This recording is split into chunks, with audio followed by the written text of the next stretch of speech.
Well, hello, my friend. I'm Pearlo Wisdom, and look at this. Jonathan Davis is freaking on point. Holy crap, dude! Yeah, trying, my bud. Freaking just smash. There you are. All I'm right. Pearlo Wisdom. This is Jonathan Davis, and this, of course, is Rico and Pearlo's house of Hymes NHL Picks Frolic. Yeah, we're having a pretty bang up day today, except for this Edmonton Edmonton game. But hope everybody is doing well and tailed our picks yesterday because it was pretty jamming. We hit most of the stuff that we had on the stream. Well, how are you doing, JD? You sent me that Snuggerud today. I got it. We need one more shot for that. If Yeah, you we need one you one better, more from him and one more from Connor. And I laddered him. I laddered them both. So I got Snuggerud over 2.5 and 3.5, and I have Connor over 3.5 and 4.5. And oh he had, shoot, he had the three in the first period, and then he just made a he's nice gone to pass. nothing.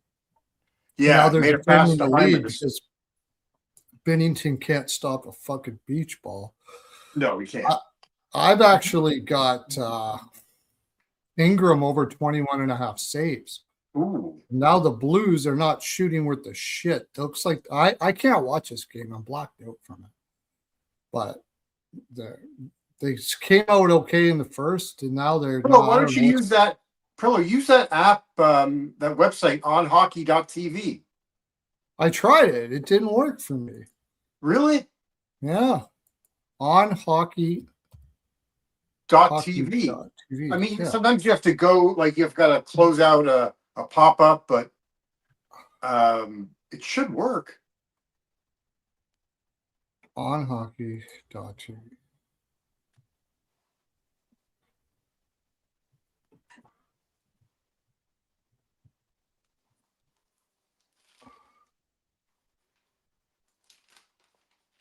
NHL. You got all these different streams you can choose or something. Yeah. Because Streamies doesn't work anymore. And Right. No, Stream East. Yeah, they got nailed.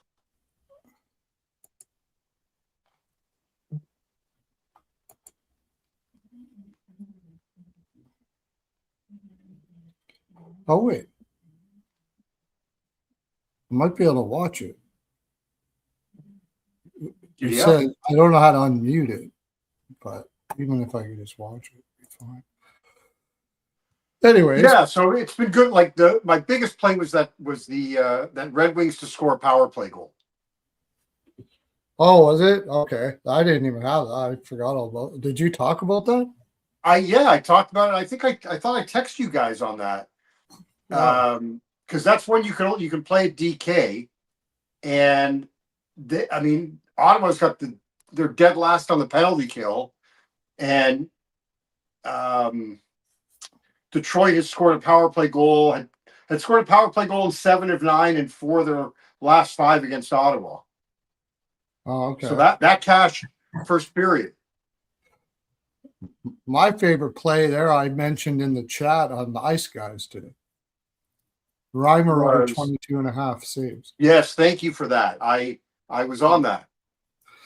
Yeah, that was my favorite play. But I did have the Red Wings. I did have. Yeah, it was interesting listening to the Ottawa radio broadcast on my way back from Vegas, and I mean they were pretty blunt just about everything that's like went on with Jake Sanderson and his comments and how that's all going to play out, and then it was Sanderson that kind of screwed up on the overtime winner. God, he didn't get a lot of shots today either. Well, he took a shot. He had a 2-on-1 with Stützle.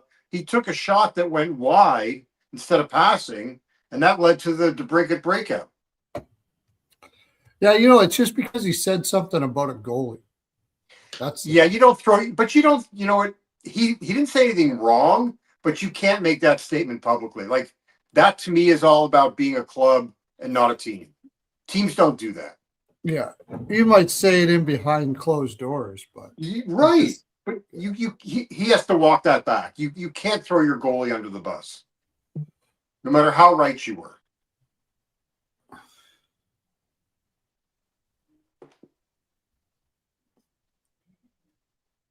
Let me share this out. Busy day tomorrow with holiday Monday. Yeah, it is. Let's see if Dre's ready here soon.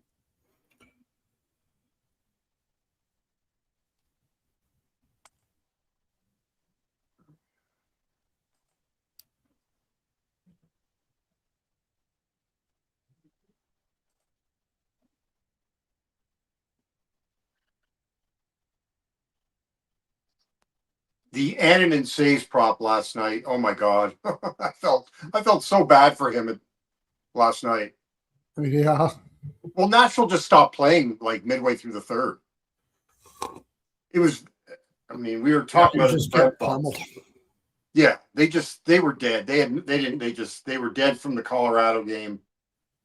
Yeah. And it was interesting listening to Cassidy after the game. I mean, he's an ass to a lot of his to his players and his coaches, but he's pretty much an open book about taking you behind the curtain on how they approach things. He's a very smart dude, but apparently not like the most. Oh, he's an ass. No, he's Yeah. an ass. He is an ass. Yeah, he was just he talked about after the game against Toronto how he goes, look, we know it's going to take Aiden Hill a while. Like, he's going to give up goals. Like, the game is just, it's so fast, and guys have played for 3 months. So we get it. And then he talked about how Marner has been meeting with Dorofeyev. Shit. Scored it. Okay, yeah. Just to talk to Marner has been meeting with Dorofeyev so they can kind of sit down and talk about how they like to play. And Marner was saying that he's like playing with Austin Matthews in just how he receives the puck and fires. Yeah. And they just talked about wanting to be in the same. So it was just interesting that Marner took the initiative of, okay, I'm playing with this guy. What do we need to do to make it work? It shouldn't be surprising. It was just interesting to hear the coach saying that this is what my guys are doing. Like, they want to succeed, and this is how they're doing it. Thought, I don't know. I kind of liked it. But yeah, Cassidy. Yeah, he can be. I know he's an interesting character. Yeah. And I think Carter Hart's done for the year. Oh, really? Yeah, I think maybe March. Maybe he comes back in March, maybe. But I was told it's either an ACL or an MCL. Oh, jeez. So he's done, and William Karlsson's done. They haven't announced it, but Karlsson's done for the year. Karlsson's done for the year. Oh, they haven't announced it. Yeah. Which means they're going to make a trade, and they're going to put him on LTIR, and everyone's going to freak out. But I mean, yeah, because he's not going to play in the playoffs either, though. Right. Yes. Right. He'd be eliminated. Yeah. Exactly. Yeah, because they got the Anderson deal. Peter Angelo is not going to be back either, right? Right. So they still got one more move they can make then. Yeah. I'm so bummed that Frederick goal was called back. Oh, you didn't see it. But no. He had a goal. The Oilers are all over with St. Louis right now. Holy shit. It's not even close. I'm not getting that saves prop here. No, I just want to make sure. I like to get the shots prop. I just want Snuggerud to get another shot. Yeah. Well, we got a whole period after this, but the Blues got to either get a goal or if it goes to 5, you can forget about it. It's probably not happening.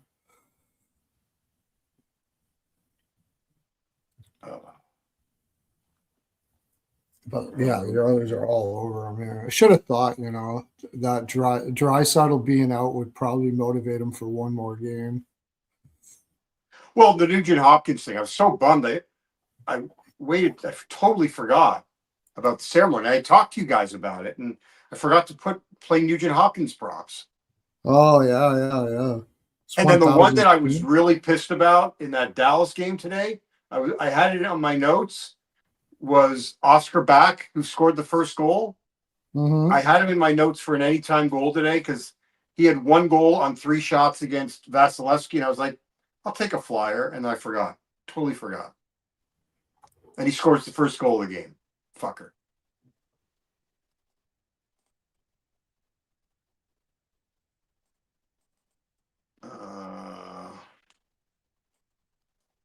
All right, what else?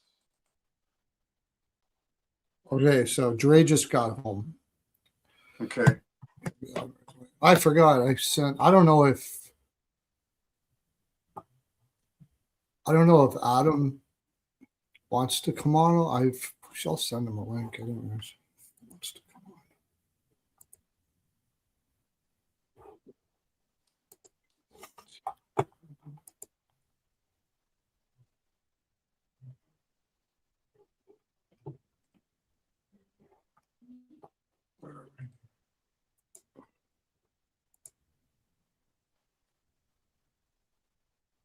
Well, I want to start. I'm going to go try to take a look at this tonight, but I want to see how teams, how, what's the record of teams on the second half of back to backs overall since the calendar flipped?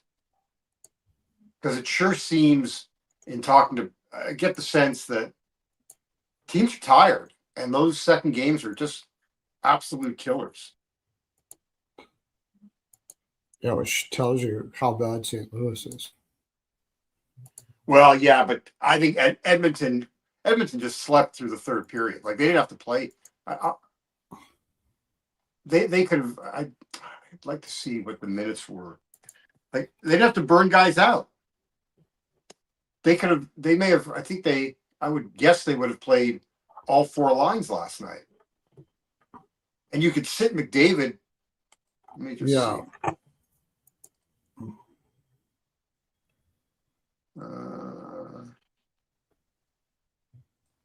Oh, there's Adam Digest. Yeah, I'll send it to him.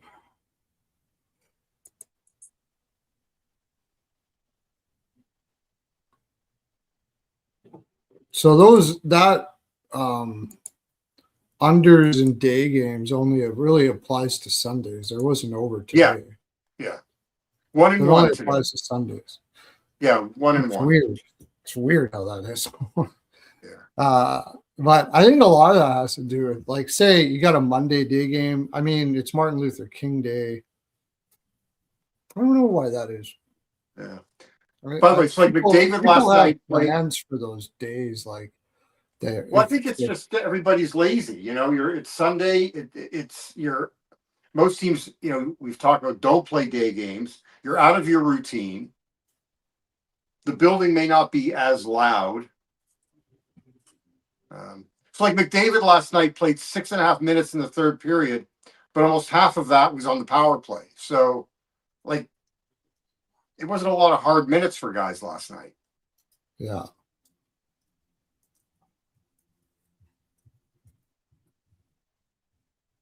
Yeah, they really, yeah. Now, there's something about the energy of a Sunday in general, though.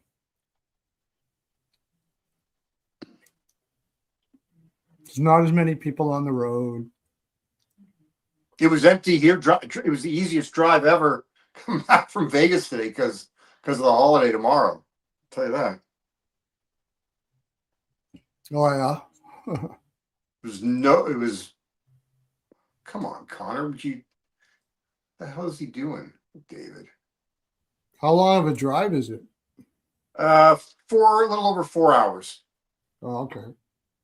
But I mean, no traffic, like none, and that's just not. That's not the norm.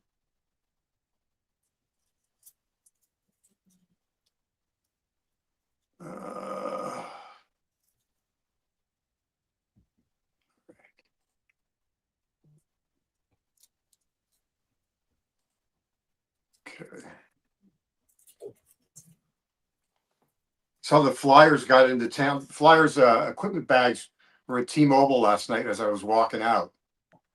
Wow. So they had a night of they had all day. They had last night in Vegas, all day today in Vegas. Oh yeah. Talkett's ex-girlfriend's in Vegas. Okay. Yeah, I mean, I just think Philly, it's time for the regression to happen there. It's Well, and with they're no the goalie that can make a goaltending. I save. mean, it's goaltending. Like they Yeah. can't, if you can't get a stop, it's just very hard. Hey, Mikey, how you doing, buddy? But I did a little video on that trade today. Vegas has built a really interesting team there. They got like so many great 3-zone defensive forwards in Eichel, Marner, Stone. Like these are top end. Yeah. Stone should have had a Selke by now if he wasn't a wing. If he wasn't a winger, he would. Yeah. And then Eichel, and then Marner, of course, is also very good. Carlson, but he's out. The one thing they don't have, guys like Anderson, and Anderson's not the greatest defensively, not good at all actually, but he's a good puck mover, and same as Theodore. Yes, who looks really good. But he's good. He's a good offensive defenseman, but he's not very good defensively, and neither is Hannafin. But they're all good play drivers. So what they've done is they built this like forward group that is solid in all 3 zones. Smart, very intelligent players, and then defensemen that are just play drivers. It's really interesting. What Cassidy was saying last night is that Lausanne is starting to finally get comfortable, and he helps Hannafin. Wait, Hannafin? Yeah, if I remember correctly, I looked at Lausanne's having one of the best seasons of his career this year. So he just allows, or is he playing? No, he was playing with Theodore, I think, because McNabb's out. He just allows the offensive defenseman, to do their job, and then holy crap, he's having an incredible year for him. Yeah, that's amazing. The one thing they don't have is they don't have a Jonathan Marchessault type. They don't have a pure goal scorer. Well, Dorofeyev looked like he was going to be that, but I don't know. And there's another one, by the way, also extremely good in all 3 zones. Who, Dorofeyev? Yeah. I think Cassidy would feel different. I don't know why I don't know why you would. But most of his goals are the power play. A bad year, and I haven't checked for a while unless he's having a bad year. But all the way up until now, he's been pretty solid. Yeah, I mean, 93% playing against mid competition, 93% defensive awareness. I'd say that's pretty good, man. Borderline elite. So I don't know what he's not liking about him. Maybe he's not being physical enough as he's doing it or something like that. I don't know. I think he would be unhappy about is he's not shooting enough anymore. If there was anything that you would have to be unhappy about. Well, I think that's what the conversation was with him and Marner. Like now they've now put them together, and he thinks it's going to really help his Dorofeyev's game. Has he got Marner still playing center now? Yeah. Oh, Kyler just scored. Oh, good. There's one goal. Yeah. I mean, Marner does everything well at center except take draws. He can't win a draw. Yeah. I mean, draws are a little overrated. People go a little too crazy on them, but it's always good to have it. Especially in certain situations when you absolutely need a draw. Right. It's good to have for sure. But I mean, I have, of course, being from Canada, I have Toronto fans that are trying to poo-poo on Marner, and I'm like, dude, his center when he has been playing has been Howden. How many points do you think a lot of players are going to get? with Howden as their center. And What? they've been playing in a shutdown role. Right. Played in a shutdown role, and he's still over a point a game. I'd say he's doing just fine. I mean, Yeah, his minutes are not as great, but now I think with him playing with Dorofeyev, you're going to see a spike in his numbers. Yeah, how you doing, Dre? Good. How are Get you into guys? this card here soon. I got Living the a dream. good card to get into today. Same here. I need to get another notebook. Forgot to buy one.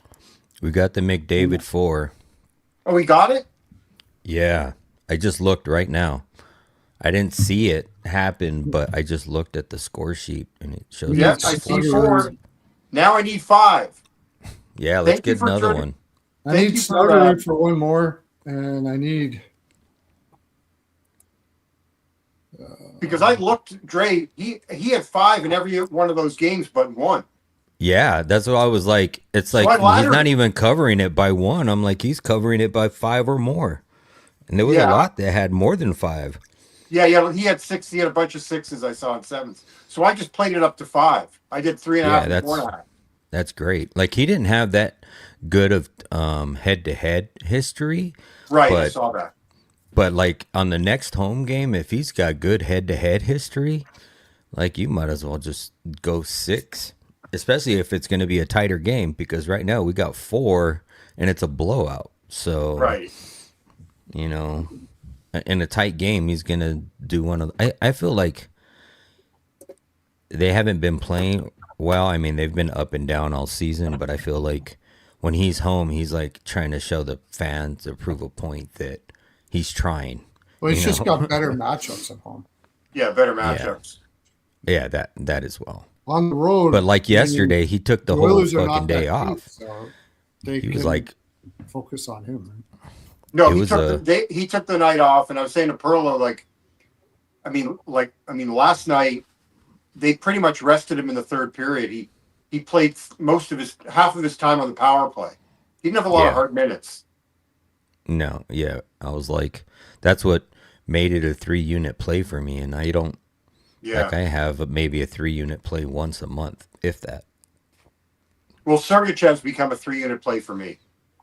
Yeah, I had it 2 last time, but it really depends on the juice. Like if we get good Sergachev like can- minus 125, 130, like I really hope that he doesn't get like any shots on the road. So Right. that number comes Right. down. Right. That's You know? what we need. Right. That number will come down, and then when he gets home, it's like, all right, we're gonna be licking our chops. Yeah, FanDuel, just turn off your speakers there for a second. Right. I know you're listening. Sergachev Well- is my bankroll. Yeah. I just use that for my bankroll, and all the other stuff is based on that. You just keep on smoking it. Well, no, it misses every once in a while. All right, we better get into tomorrow's card. Yeah, we got a pretty good size card, right? Yeah. Oh, Hymes body lube. It's the best. There, I said it.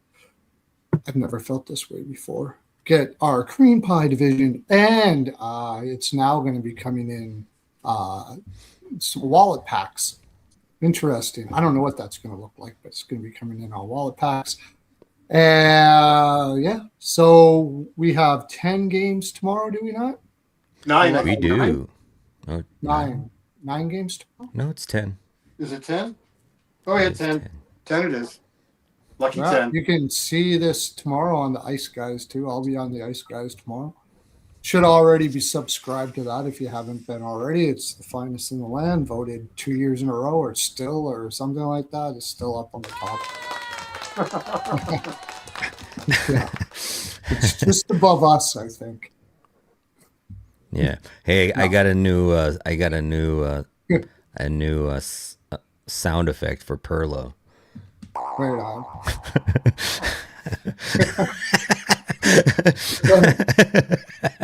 That sound effect will be the intro for Jaime's moment. All right, so Let me get ready for just the lay of the land here. yeah. Hey, I heard Ian say lay of the land today. Did I he? thought it was great. He did. Yeah, I think Yeah, you know right. you need to talk. He needs to pay royalties on that. He said something. It was like near towards the end of the stream, but oh, it was when he was doing something about the Buffalo game because he covered the Buffalo game because it's going to be on before you guys are on. Okay. So, And but what yeah, did he he say? said something to the tune of something when I give you guys the lay of the land or something like that. He said, I think that's a term he might already have used before. I don't think he did. No, yeah, don't say that. Don't say that. Don't give him any credit. Fuck him. No, I'm maybe not sorry, sure pal. he's not watching this every night. No. I know he's no, watched a couple times. I no, know that. He's he's got actually so been many in the chat sports. before, but He He doesn't has, sleep though. I know. Like he yeah. was. I put something in the chat, the Ice Guys chat at midnight our time, my time, so 3 a.m. his time, and he fucking responded. I'm like, go to sleep. So 3 a.m. your time, No, 3 a.m. his time, 3 midnight a.m. my his time. time. Oh, he still wasn't in bed, but he tells me he usually goes to bed at 2 every night, but he must have been taking a long one tonight. Either way, go to sleep. Even 2. Yeah, he goes to sleep at 2. He caps until 2 o'clock in the morning. He gets all the basketball and stuff like that. He needs a does all girlfriend. that. That's what he needs. He needs a girlfriend. That's never I, gonna happen. I mean, I would never say never, but he wants nothing to do with it. He said he's married to handicapping, and that's the way it is. I think you're gonna say Well, I he's mean, married to his It would hand. have to be another handicapper. It would have to I be bet you were another gonna say. handicapper. It's I bet you're only gonna say thing. married to his hand. Yeah, you know, That's I what it only is. do hockey, and I feel like I never sleep either. Yeah, I agree. So it's like I only do I could, hockey. Yeah, exactly. And I we're up couldn't till like imagine 2 doing o'clock in another. the morning all the time. What are Yeah, we talking about? We're giving him shit for it. Uh, I'm up at 2 o'clock till 2 o'clock in the morning all the time, just doing hockey. I couldn't imagine doing everything he does. yeah, Football. that's what I'm saying. Like that's why I only cover one sport because there's just too many, trades and everything that else happens throughout the day and injury Yeah. reports, and it's like one sport's enough for me. And then I do golf in the off season, and then I'll do like big things like the Masters and U.S. Open and that kind of stuff. But all right, College football or whatever, when there's like 100 basketball, you got 107 games or some bloody thing, and he does every single game. I don't fucking Yeah. God bless him. absolutely crazy. Oh, thanks, Crazy. Bear Commander. Go Bears! Hey, I bet you're happy Boy, right Rams now. won. Oh, they won. They won in Shit! overtime. Damn! I thought they had Did won. you see how that game? Did you see how it got to overtime? No, I didn't. Oh my God! Caleb Williams threw up. He was scrambling backwards and threw up a prayer from like about a 50-yard bomb that somehow got behind the Rams DB with 18 seconds to go to send it to overtime. But then he threw a pick in overtime that led to the winning field goal. Right there, Crystal. He's got 4. She Yeah, said we she put got it. everything but the. She said she put everything but the kitchen sink on it. All good for you. I should have put more on it. I loved Reimer over saves today. I loved it. That was my favorite. I was pissed because I didn't take him and I took Gibson. Oh, did you? Yeah. Yeah. I just every time I remember Reimer playing in a spot like this, he's played well, and I thought Detroit was going to try to throw everything at him. That's what happened. Yeah, that's how I feel. Got to test them. Have to. Yeah. Yeah. All right. Well, let's. 22 and a half. I mean, he could have played not great and still had over 22 and a half. Like, that was the number, too. All right. Lay of the land tomorrow afternoon game, Sabres versus Hurricanes. Let's get at her. All right. We got Buffalo on the road as a dog, plus 158. Carolina at home, big favorite, minus 192. Over under is set at 6.5, slightly juiced to the over, plus 112, or I'm sorry, minus 112. Buffalo is 26, 16, and 5 on the season, 10, 10, and 2 on the road. Carolina is 30, 15, and 4 on the season, 17, 8, and 1 at home. Head to head between these two teams, they are a dead 500 in the last 10 games. 6 of those 10 have trended to the over. They have played twice this season, back on November 8th in Carolina, where Carolina won 6-3. And on November 23rd in Buffalo, where Buffalo won 4-1. Buffalo is 7-2-1 in their last 10. 7 of those 10 have trended to the over. Buffalo coming off of a overtime loss to Minnesota at home. Carolina is 6-3-1 in their last 10. 6 of those 10 have trended to the over. Carolina's coming in on a 2-game winning streak, beating Florida 9-1 and beating New Jersey on the road 4-1. Carolina is on the first of a 2-game homestand, and they play again on the 22nd back at home against Chicago. The 22nd is Wednesday. Is that what that is? No, Thursday. Thursday. Okay. I just want to know so that when I start rolling out these other games, I know what the hell I'm saying. And then Buffalo, they are on the first of is that a 4-game homestand, JD? See if I put that in 4-game road stand. You mean road trip? Road trip. Road trip. Sorry. Road trip. Yeah. Let's see. 1, 2, 3. No, it is a 5-game road trip.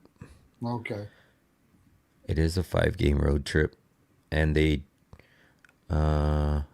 going to be on the front end of a back-to-back as they go and play Nashville on Tuesday. Wait, where are we here? Buffalo. Oh, yeah, they are. Oh, right. It is. Shoot, I missed that. Damn. Okay. So the home team's won 9 straight in this matchup. Yeah, no, I heard that. Yeah. Buffalo's 3-3 on the front end of back-to-backs. I mean, I like over. Buffalo's played 7 straight overs. Yeah. Buffalo has won 3 straight, their last 3 games off a loss, and they've all had 7 goals or more. And Carolina, 5 of their last 6 home games have also gone over the total. Yeah. So I was looking at too. It's just that number for Buffalo looks so juicy, right? I would play Buffalo at this number. Yeah. I mean, strictly from a maybe not Just like value, just price wise. It's like, yeah. Like I would play more. I would play the over more than I would put on Buffalo. But we got, so it doesn't matter. It's a day game. I mean, Buffalo's used to day games. They play more day games than Carolina. And you think They we're just going to played a likely day get. Not that Yeah. And UPL has been decent. He's just been least decent on the road, but we think we're going to get UPL and Bussy, right? Can you find? You might be able to find 6 out there. Maybe.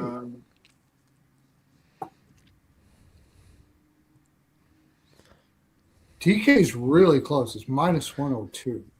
So there is Yeah. Go ahead. No, I'm not probably seeing gonna- 6. I'm not seeing 6 yet. So it says UPL was in the starter's net this morning at practice. So they moved it up to likely. Well, it makes sense. And probably Bussy at home. I mean, look, Freddie played well. Granted, it was New Jersey, but they've only given up 1 goal in each of their last 2 games. So,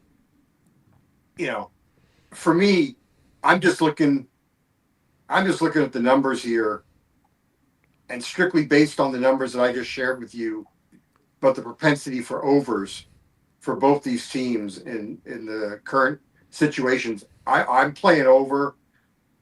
I would play the over for double of what I would play the Buffalo side. Does that make sense? Mm-hmm.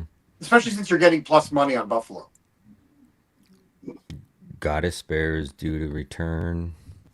Buffalo's really bad on the road at first periods, though. 4, 12, and 6. Both here and him and Carey. But I was playing the full game. Yeah, last. No, I I'm know. just trying to take a look at some angles to go. No. I'm just giving What you a about hard time. total? Like, try and find the narrative here. What? Buffalo narrative. is an out-of-conference team. They got I just think if you're national. Buffalo, you've got to be pissed after you lost to Minnesota, who was missing their entire second line. Like, you trailed that. You were down pretty much all. You did have a 4-3 lead, and then you lost that. But Buffalo also first period over for them in 6 of 8 and 7 of 10 first period overs.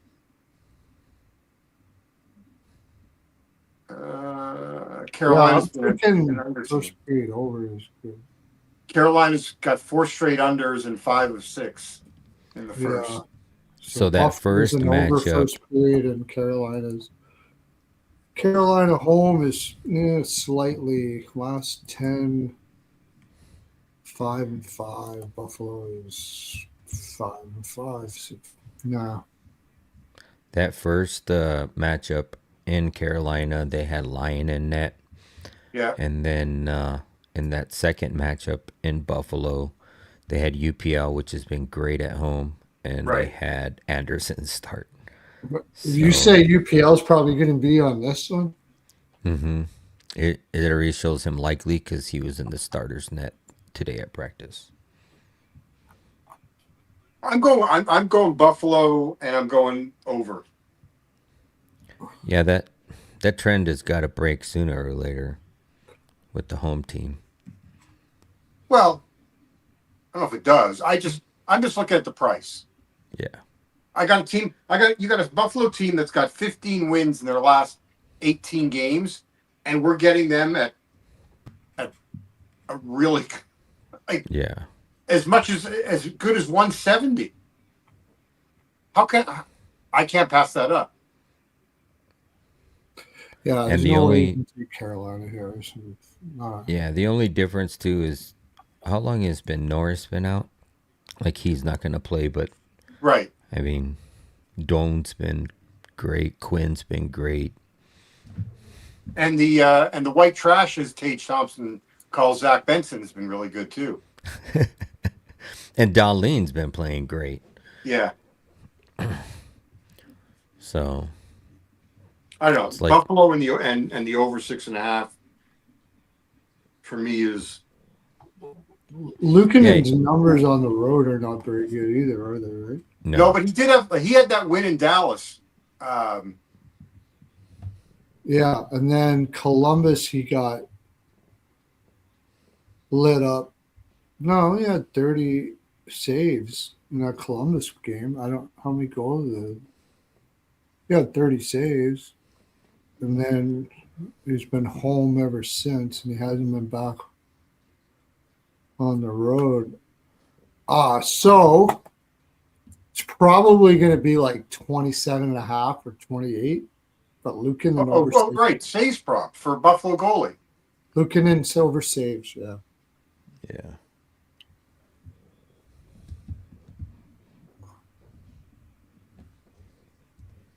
Whatever that is going to be, it's probably going to be like 27.5 to 28.5. But it always looks high, and that always happens unless Carolina gets a lot of goals early. I don't know. I think this will be at least very tight, and I'll throw a little. I got to take the Sabres at that price. You just have to. Colson just scored. Who? Not on my TV. He went down the line first. No, I'm sorry. I just didn't see. I'm obviously behind on my. Oh yeah! Oh my God! What a pass by McDavid. Yeah. From his knees in the fucking corner. Yeah, he did a little like spinorama on his fucking knees. Oh my God! He should get 2 points for that. I'm probably going to get the over saves for. I just need two more saves, so that's no problems. Well, we still got 18 minutes, I but I took need a Ingram shot. over saves at 21.5. So I need a shot from three more Roslovic. saves. Yeah, me too. I didn't want to see that 5 come up though, because now it's going to be tougher to get that Snuggerud shot. I don't think so. Hopefully. They don't have to play defense. Like they're just going to go. They can just try to score. I know, but now there's 5-0. I don't know if the Blues are going to be trying too hard here. I think they Okay. would at least try to get a goal on the board, not get shut out for sure. You'll get some effort Yeah, for that. maybe they might try to play to not get shut out. Yeah. It's not. It's okay. icing. It's gonna hit. It's gonna hit. Whatever. So we got over 6.5. I'm gonna take. My gut says both teams to score first period, and I think that's just because like you said, Buffalo coming off that wild loss, they're gonna come out like a bat out of hell. Carolina's, you know, always comes out like a bat out of hell. So I think between the two of them, they should be able to get it. I would be like exact score 1-1. I could definitely see that in this game. Exact score 1-1 first period. Do you see that yesterday? Oh yeah, I did send that to you. Calgary 4-2, that gut one. I bet that plus 2,000. Did you really? Yeah. Oh my God. Good for you. Plus 2,000. I said I have a gut. It's going to be 4-2.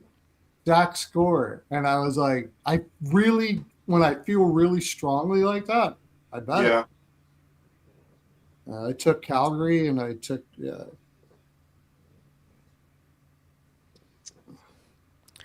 and then Bears. I didn't bet it, but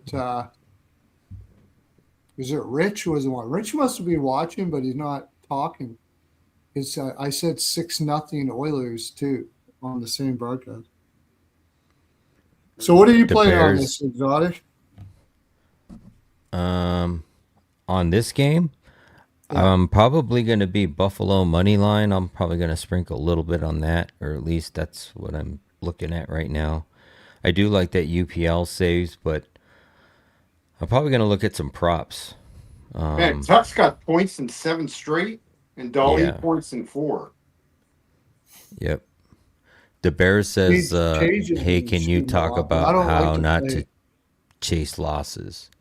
I don't like to So- play shot props against Carolina. So I would say if you go into the day with the structure of how much you're going to risk on a daily basis, that should usually eliminate your chases. Yeah. So like I usually go in and look at the slate and kind of have an idea of what I like.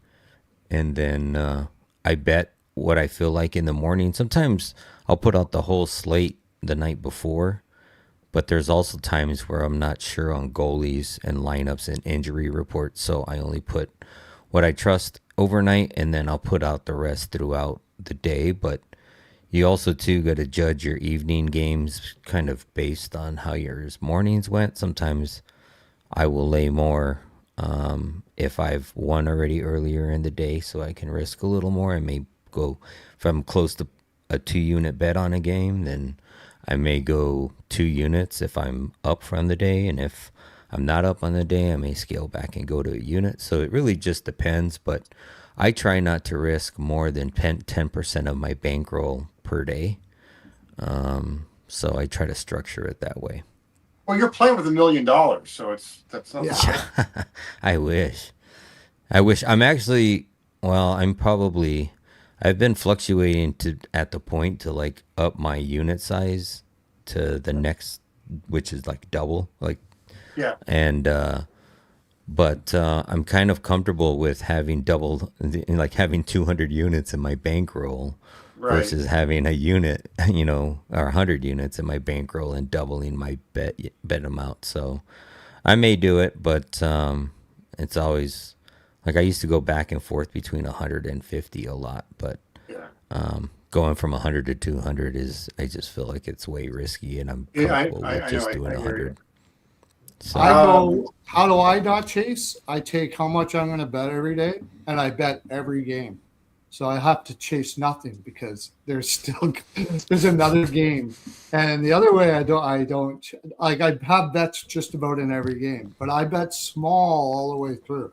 So people that bet are like, I'm not saying everybody should do this, but if you're low volume, what I think the best way not to chase is remember that it's about what you do in a year, not what you do in a day. If you're talking, you want to be thinking long term in every when you're betting, not short. If you're worried about your short term gain, you're probably gonna have a difficult time betting or being successful as an NHL as a bettor or whatever bettor you are, because it's a long game, man. You want to make, like, for instance, JD's saying that Buffalo pick. We're betting that because of a price. Yeah. Right. We're betting that on a price. So if you're betting something on a price, you have to realize you could lose. If Carolina wins tomorrow, it's not going to surprise JD or I. No. But long term, if you bet those prices on a team that's like 10-2 or whatever they are in their last 12, you're going to hit those enough that you're going to be up over the long term. That's how you don't chase bets, is you realize that it doesn't matter what your day was. It matters what your year is going to be. And I've been betting now for 6 years, and I haven't even been close to red in any of those years. So if I have a bad day, I don't give a shit. Confidence is a big thing. Having confidence in yourself. I mean, look, bad days suck, but you just got to remember that. You just have to remember that. The only time I really get mad is when you picked the right play, and you know it was a perfect spot, and that team comes out and just shits the bed. That's what pisses me off. I'm not mad at the fact that I lost the bet as much. I'm mad at the team that I bet that could possibly lose in that spot. That'll piss me off sometimes. Anyways, what's the next game we're at, my friends? By the way, Tuck's got goals in back-to-back in both games this year against Carolina. Oh, yeah. Tuck would make sense. He's the type of guy that would play that kind of grindy game against Carolina. That does make sense. Yeah. Would be a good pick. Oh, Jarvis. Jarvis missed last time. How often does he miss? He took the game off. I think he had 0 shots. Yeah. I think he was bored. So I think he'll come out flying here. Jarvis over shots. I'll just play. I play. That's one of my every time he's on the ice. You know what's good about it is if you missed one, that means his number is going to be good enough to bet. Yeah. Okay. Aho's got 9 in the last 11 versus Buffalo goals. Really? It's because he had a 3-goal game. And actually at home, he has 7 in the last 5 versus Buffalo for a goal. What's his match? Yeah, that's right. I see that. Oh, wait, 7. Oh, at home, right. 7 in the last 5 at home. Now, of those games, Tage was not playing center in those games. He would have been playing wing because they had, what's that kid that they kept on he would have played Tage would have played last year at center. He was playing wing a lot, most of the time. Last year? Yeah, because I'll tell you his name here in a second. They got him back in the middle now, which I don't know why they felt like they had to put him on the wing. But I think it was just because they're trying to get, what's his name? Oh, shit. Kulik. Oh. Kulik would play up the middle with him all the time. Yeah. And he's been injured forever, and they wanted to give him a shot up, and they kept on playing Sunquist St. Louis up there. And then as soon as Kulik got hurt, Sunquist. Thompson. not good. He collided with McDavid, it looked like. Oh, He can't get up. No, Oh, he's. no. It looks like he broke his left leg. that sucks.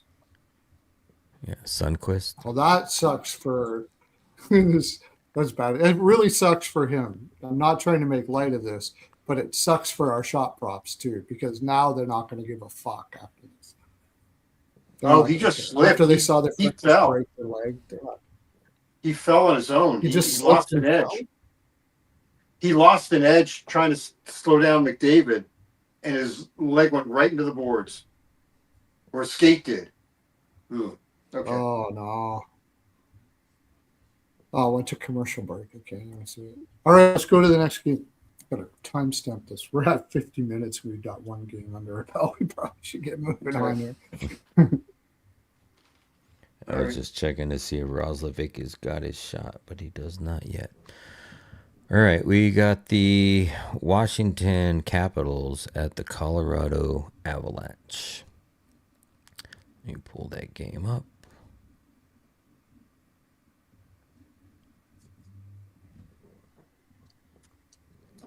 We got Washington on the road plus 168. Colorado at home, huge favorite, minus 205. Over under is set at 6.5. Pretty much a pick 'em, just slightly juiced to the under, minus 115. Washington is 24-19-6 on the season, 10-9-3 on the road. Colorado is 33-5-8 on the season, 19-1-3 at home. Head to head between these two teams, Colorado's won 6 of the last 10 meetings, and 6 of those 10 have trended to the over. They have not played at all this season. This will be the first time these two teams see each other. Washington is 4-5-0-1 in the last 10. 6 of those 10 have trended to the over. Washington's coming on a 2-game losing streak, and this is also the first game on the road. They did lose to Florida on the 17th, 2-5. Colorado is 6-3-1 in their last 10. 7 of those 10 have trended to the over. Colorado also on a 2-game losing streak, most recently losing to Nashville at home 3-7. Colorado is on the 5th game of a 7-game homestand, and they play Anaheim again on Wednesday. Washington, like I said, they're on the first game of a road trip, and it is a 6-game road trip, and they play Vancouver again on Wednesday in Vancouver.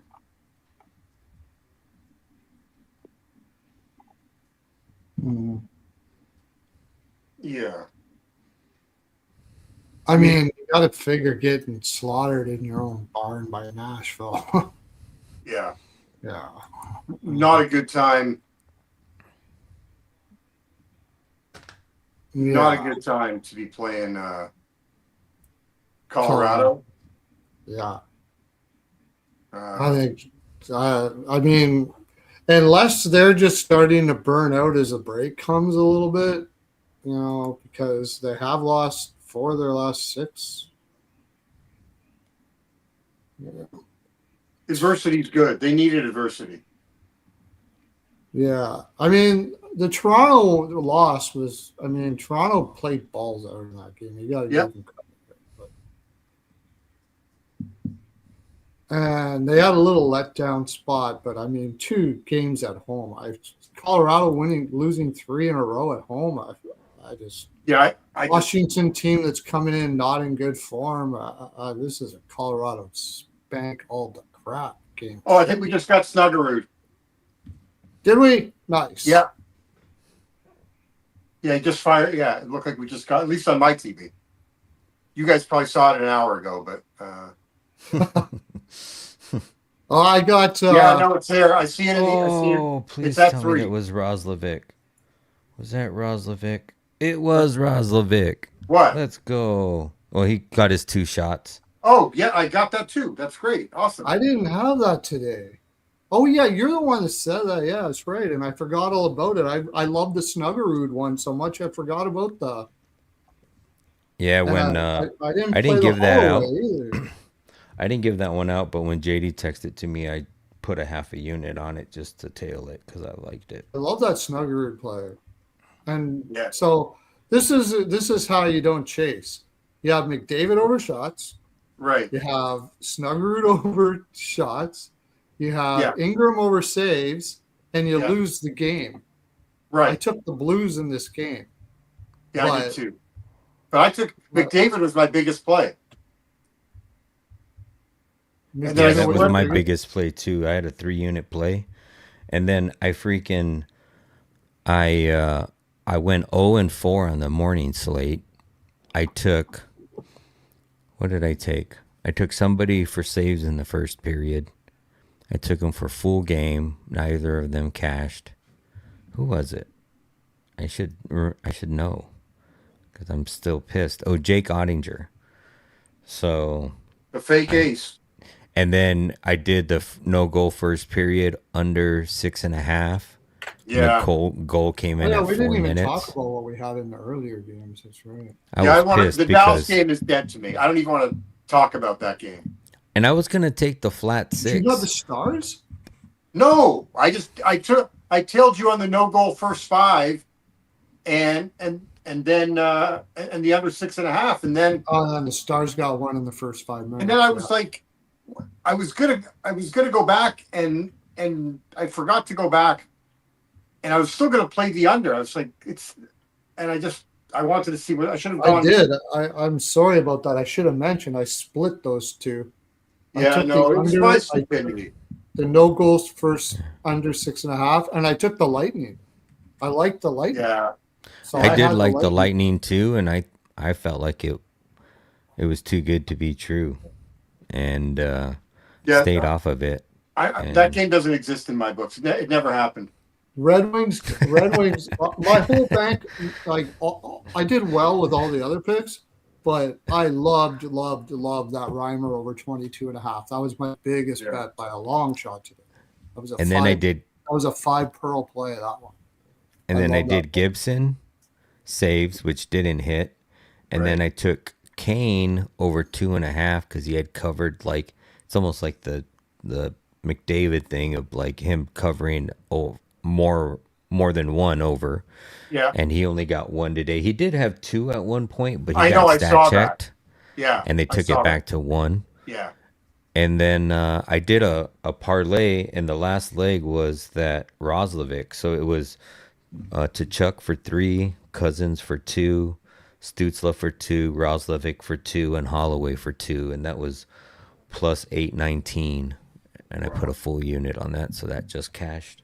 Woo! Good for you. So, I had Kachuk for 4. yeah. I So- missed on that. So if you didn't tail me on the first game, you're probably up like, I don't know, 12, 14 I had the 12 Red units, Wings. I something had the like that. Red Wings in that game. If you did, you're only up like 6 or 9. Well, you got McDavid. McDavid had 3, and then I cashed 8 on this, so that's 11. Wait, what was the parlay you said you did? It was to Chuck 3, Yeah, Dylan Cousins 2, Timmy Stutzla 2, Roslovic 2, and Holloway 2. oh wow. Oh wait, did Holloway get it? Yeah, he had 2. Oh, but Before I yeah. move on to the next thing, I want to make okay. sure that So I'm thinking Colorado first period puck line. yes, Yes. I'm going to do the same thing Oh. I did before with this game. The Colorado puck line every period. And the team Yeah. total over every period. So Yeah, I'm they're gonna at do- home, right? Yeah. How big is the what's the what's the price? Minus 218. Yeah. It's not too bad. Yeah. I think they're going to obliterate them. So you can do it any way you like. So you can like so Colorado in first period. I didn't It's a take the 6.5. goal in the first I 5 bet you- minutes I wouldn't last doubt time if it in goes that. over. wow. So at Bet Rivers, you play the first period -1, it's plus 300. What? Minus What? 1. Yeah, that's a good one. I like that minus 1. -1 plus 300. Yeah. Minus a half is plus 125. Yeah, ladder it. I got to start doing that more. I used to do that all the time, and I forgot all about it. That's a good one. Okay, first of Because all, wouldn't you rather play the -1 at plus 300 than the team total? Because wouldn't yeah, it's a better way to go. yeah. Yes, I agree. Yeah. But the only thing is the team total is if it like goes 2-2 or something. You got Yeah, team. you're right. You're right. You're right. But Okay. I like that minus 0.5 and -1 laddered. Yeah. So you put a little bit on both, and then if you break even on it, you still got. But Crystal, I won't pay my mortgage, but might take the hubby out for a nice dinner. This is highly recommended for all the ladies that are winning money with us right now, and this is just a good thing. Actually, not just ladies. If you're winning money, take your significant other out to dinner. Buy them a nice bouquet of Hymes and take them out to dinner. It's a good thing to do. Exotic. What was the next? Oh, he was asking which books do I like? I like the books that give us the best number. That's the books I like. Yeah, I would. So here in Arizona, like at one point I had 25 books. Now I think I'm down to 19 or 20 because some of them have left the state because they weren't paying taxes. They got one of those cease and desist, like the Profit X, Novig. Use as many books as you can to bear. But yeah, use every book to your advantage, and if they offer you a deposit match, take advantage of every single one of them, and always just use the one that has the best price. And if you don't want to go through all the books and see what the best price is, just use BetStamp. You can find it; they have it on Android and Apple, and you can also use it on the website. But you just click all the books that you own or that you use, and then it'll show you all the prices for those books. And then another thing is if you have a good price on Bet365 and you like a team, I always prefer to take it on Bet365 because they have the 3-goal lead payout. Yeah. So if the team takes the 3-goal lead, then they automatically pay you out, and it doesn't matter what the rest of the game happens. So a lot of the times, if it's only like a 5-cent difference, I may still take it on Bet365, especially if I'm playing Colorado on the money line, because they can go up quick. So that would be my 2 cents on picking a book. Holloway cashed over 2.5, and Snugger's got 3 shots, but he's got 8. He's had 5 shots that have missed. Fuck, I need one more. Wow. Need one more for the ladder. Okay. All right. So Colorado puck line for first and second, and I'm doing Colorado -1 for the first. I like it. I was just going to see what their second period, what money lines were like. Colorado's pretty good. Just, I think, can I can't remember, can you do that -1 on the second period too? Probably not. You might be able to, but 14, 4, and 5 on second periods for Colorado. So you probably could, but that kind of stuff won't be available until the morning when they have a better idea of who's going to be in net. Yeah. Or get confirmations on net. Yeah, I'm going to try to do that. I'm going to do that on both periods. Because I'm on FanDuel right now, and they're not offering any second period spreads. They will limit everything until they get a good idea of who's going to be in net, and then the lines come out. I used to wait till 3 a.m. my time, which is because that's when a lot of the props used to come out, and I would just look real quick to see what the initial lines were coming out, and then I'd go to bed, or I would make my bets and then go to bed. Team total over 3.5 is -140. Landeskog and Tays are out. Yes, sir. That is correct. Oh, Landeskog and Taves are out. And they've kind of been struggling ever since they went out. Yeah, Landeskog's been out. This might be one where you go back 2 to games now. in and over 3 shots. games. Oh my God. Wait, where you go where? Back to the McKinnon over shots. Oh, yeah. With I know, Ovi being there and everything. He's usually pretty good on off losses, but because now his line's at 4.5, everything looks like he doesn't cover because he hasn't been covering 4.5 as much as he was 3.5. And the He line hasn't been covering for a bit. and the price at 4.5 just isn't that great. No, it's like plus 105, It's like 110 plus at 100 best. or something like Yeah. But you would think, like, off of back-to-back losses, he'd be one in a. Yeah. I mean, I would maybe look to see what you can get at 3.5 and find a parlay, find something to parlay with it. Like maybe you could get I a know. 3.5 and as money line or something. Yeah. Why on RotoWire does it show the power play lines without McKinnon? I know one thing with Brock Nelson being a longtime Islander, He's on. he hates the face-off. Caps. Brock Nelson? Nelson's gonna hate the Capitals. No, he's gonna also on a wanna- nice run, goals in 4 or 5. Yeah, so I would take Brock for shots or something like that. I'll put that down. Nelson for a goal. Like I know he'll hate the Caps, like for sure. The Islanders Okay. and the Capitals, I think they hate each other as much as the Rangers and Islanders do. Actually, that whole division, they all hate each other anyways, but especially Boring Bet says, can you effectively get a -1? You can't get one right now, but I would check on your books tomorrow morning. I know Are you that. talking about for what? For the first period? I don't know if he's talking about for first period or for full game, but there's only certain books that offer the Yeah, I mean, -1. it's- So it look was just, around. I mean, I just went on BetStamp and they're showing Bet Rivers -1 plus 300 for the first period. that Rivers Yeah. has it. Bet BetMGM has it, but it's probably not available yet. Yeah, exactly. Yeah. Bet Rivers usually has it because they have that little slider that you can move back and forth Yeah. to increase or Yeah. lower your. Yeah. All right. Shall we move to the next one? Yep. We shall move to the next one as we got Pittsburgh visiting Seattle. Okay. Boring Bets is putting called Johnny Ma run line. Oh, okay. Yeah. That's good. Yeah, you can put in a certain percentage on all of that. It's good. Splitting bets is always. I think splitting bets is always a good idea. Okay, let's move on to the next one. All right, we got picks. Oh, this line's moved. I was actually looking at this earlier today because I was like, how is Pittsburgh a slight favorite?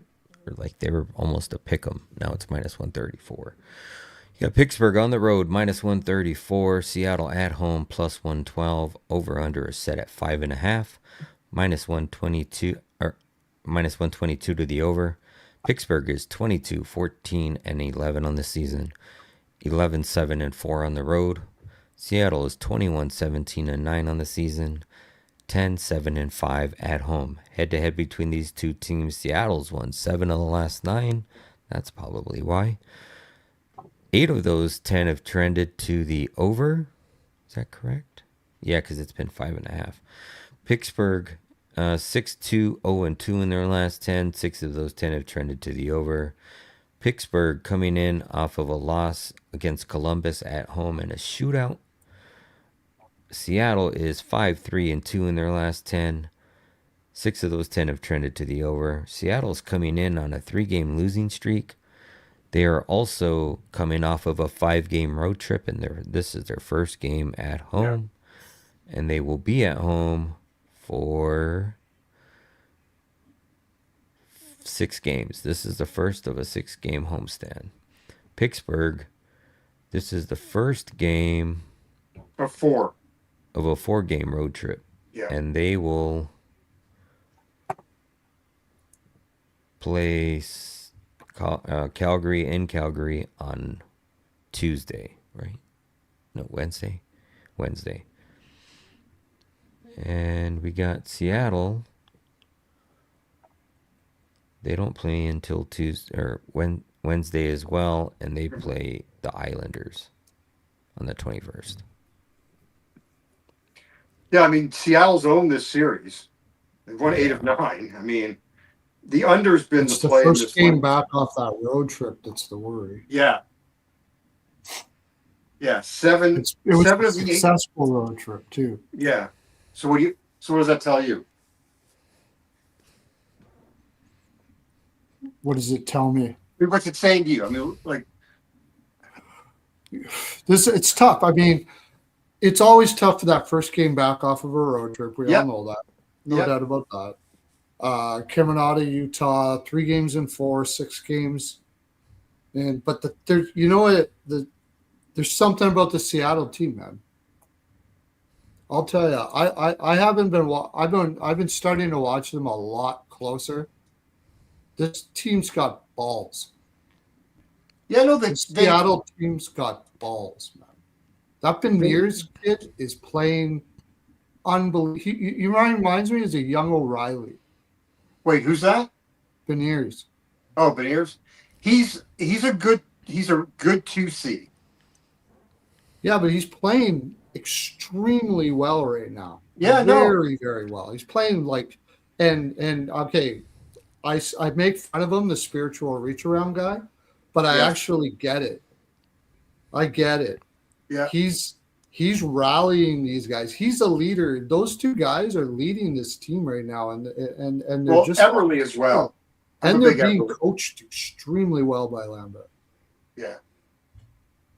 I got to take Seattle here. I'm sorry, I got to do it.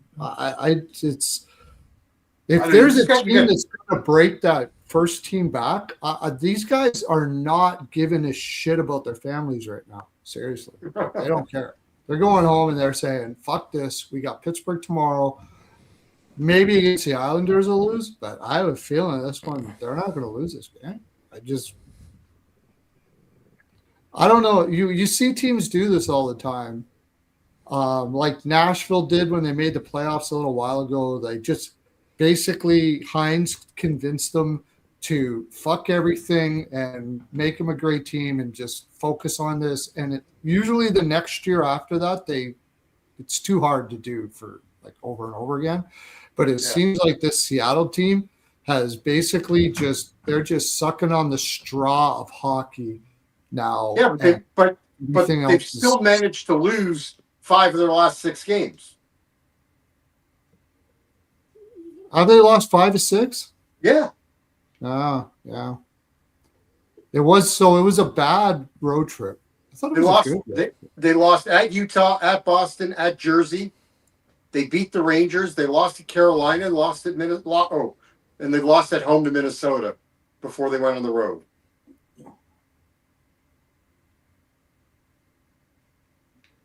And I mean, the game against Utah was close until it wasn't. I mean, they battled hard and they just ran out of gas. They're battling hard, yeah. Question is how much they got in the tank. Maybe they're just dying on the They're just not a very skilled team. No, they're not. So they have to outwork you to win, which is that's who they are.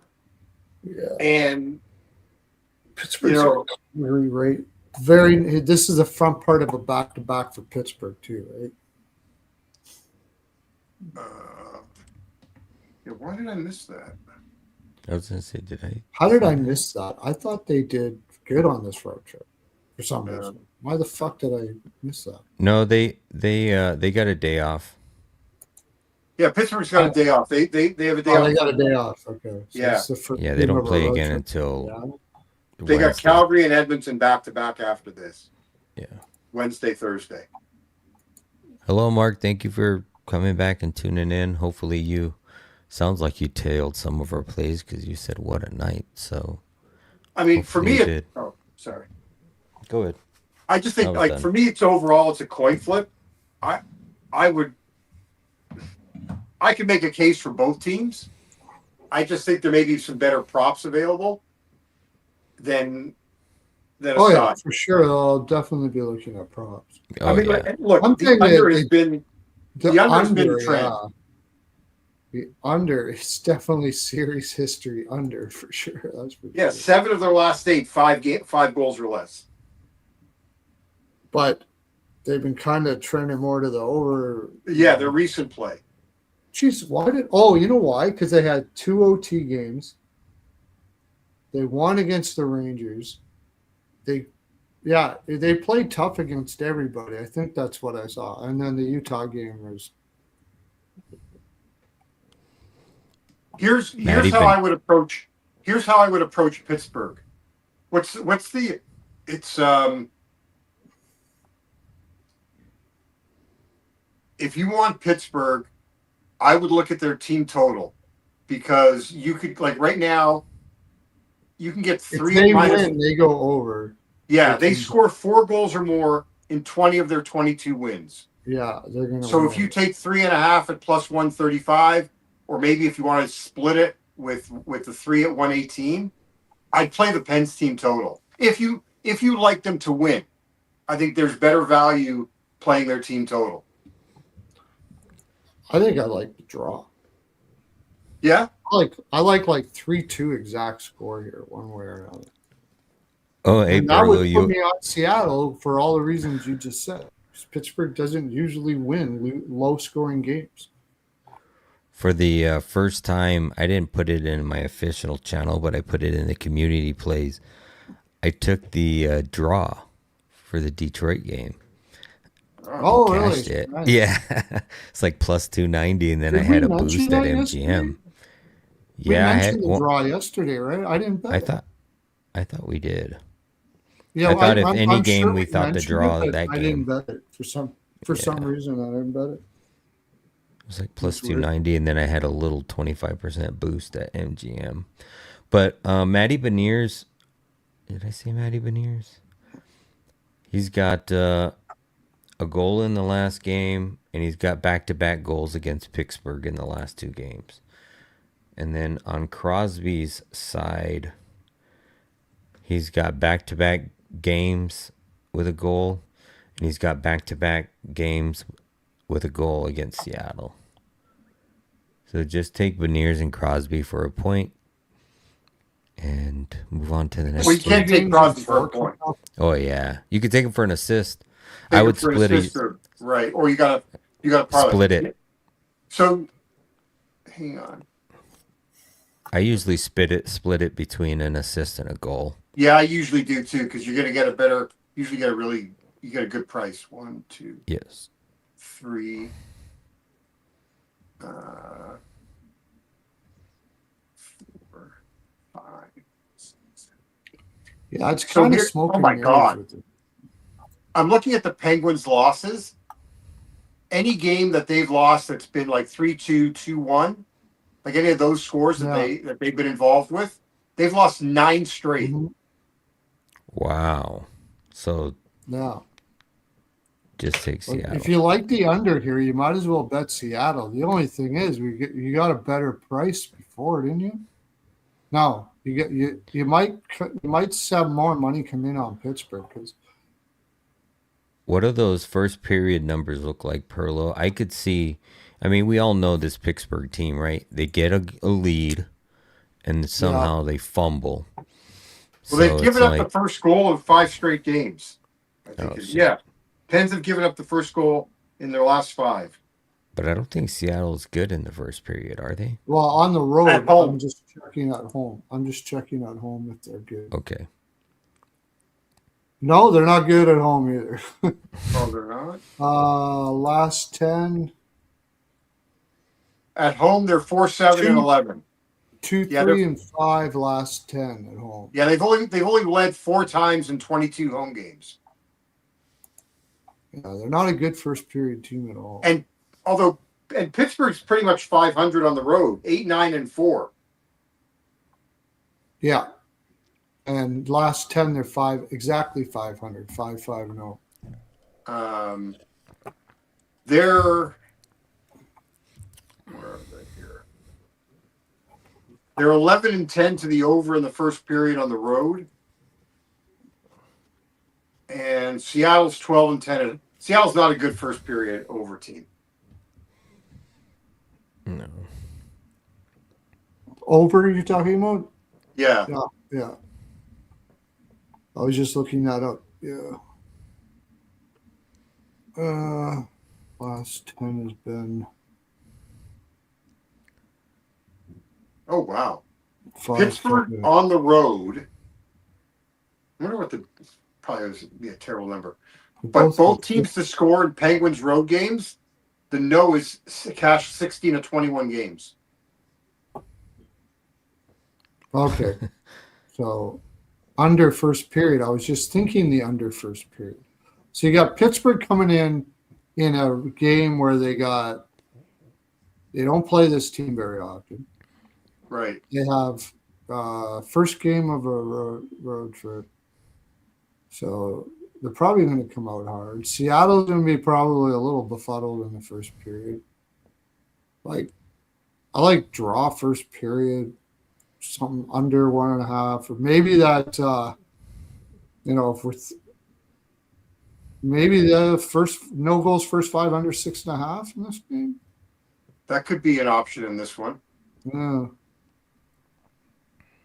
But what were we saying? Like when we first started this conversation, we said, "Oh, those overs," but their series history suggests their series otherwise. history. Their series history suggests under for sure. Yeah. But the Penguins have only won 3 of 9 road games as a road favorite.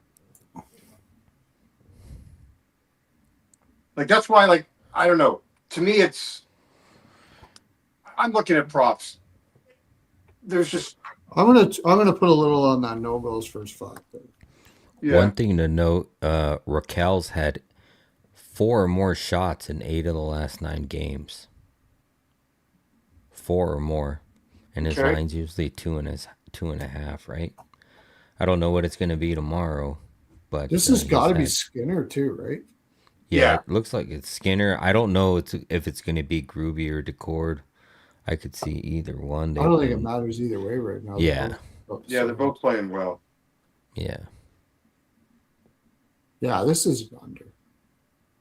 I don't know. So I'm taking no goals first 5 under 6.5. I'm going to take Seattle here. Yeah. This isn't going to be a huge bet. It's just my. No, I'm just going to stick with. I'm going to stick with props.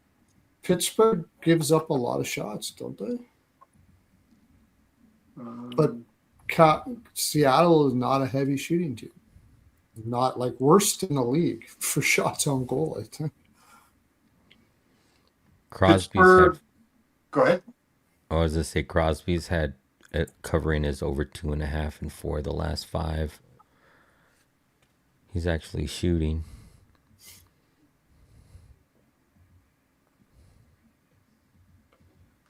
So Pittsburgh's given up 25, 34, 31. They had an under 20 game against Boston. I mean, it's been. Give up 34 to Philly. Yeah. Home.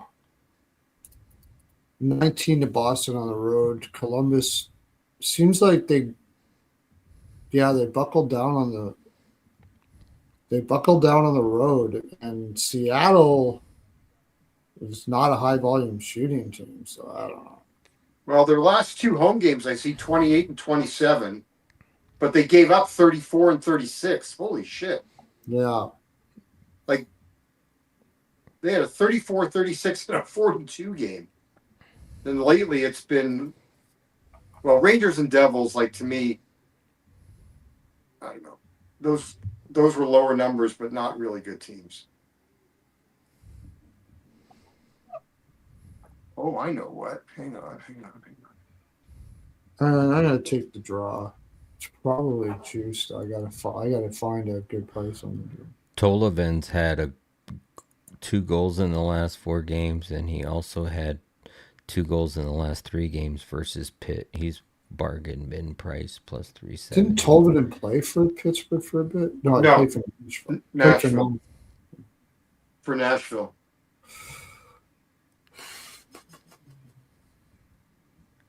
Draws plus 300. Probably find a better one out there.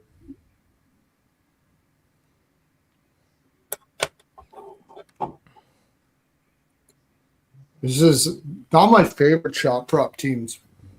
Seattle rolls 4 lines. Yeah. Tolvanen has been going over, but they roll 4 lines. Pittsburgh seems to be focus on shot suppression on the road more than at home. Seattle's not a high volume shot team. This totally feels like a 2-2, 1-1 overtime Seattle. Well, but they've only played two overtimes in their last 10 meetings. Just Yeah, I know. Series history would suggest maybe that's not the case, but context suggests that it probably is the case. Seattle would be happier than shit just to get a point out of this game coming off of a road trip like that. yeah, Pittsburgh's going to have Skinner in that. I think Seattle probably gets outshot in this game, but still ends up winning it. That's my feeling. yeah, that makes sense. All right. So maybe look at Decord or Grubauer over saves if you can get a good price, like 23.5 or something like that. That'd probably be a good bet. I think Pittsburgh will be throwing a lot of rubber up there. All right, go to the next game. Well, while you're doing that, I don't know if let me write it down. 125. All right. I was just looking at. I'm gonna go heat up my coffee. All right. I just wanted to see recent form in the last 10 because construction is dangerous. Said Penn's money line, Seattle's underlying numbers ain't good in the last 3. But I just wanted to see what the goals for above expected and the goals against above expected were, just to see what their metrics are in the last 10. Yeah. But I'm not very. I hear what you're saying. I focus on. I don't know. I never look at that, and maybe I should. I just look at it because, or at least for the goals above expected, and like that's taking their average versus what they're actually doing. And for me, it's just saying there's more opportunity, not necessarily like whether a 2 above and 4 above is more for me. It's just showing me they're creating chances. And that's kind of like what I use it for, is kind of as a metric in my capping. We just don't get paid on any of that. Yeah, that's true. That's why I know, it's like, because that guy David, the Carolina guy, he's really big into it. I'm like, that's great, but we just don't get paid on it. So what I understand, at the end of the day, I can't go to the book and say, shit, they're supposed to have scored 7 goals tonight, but they only scored 2. Can I get half my bet back? Yeah. Good luck with that.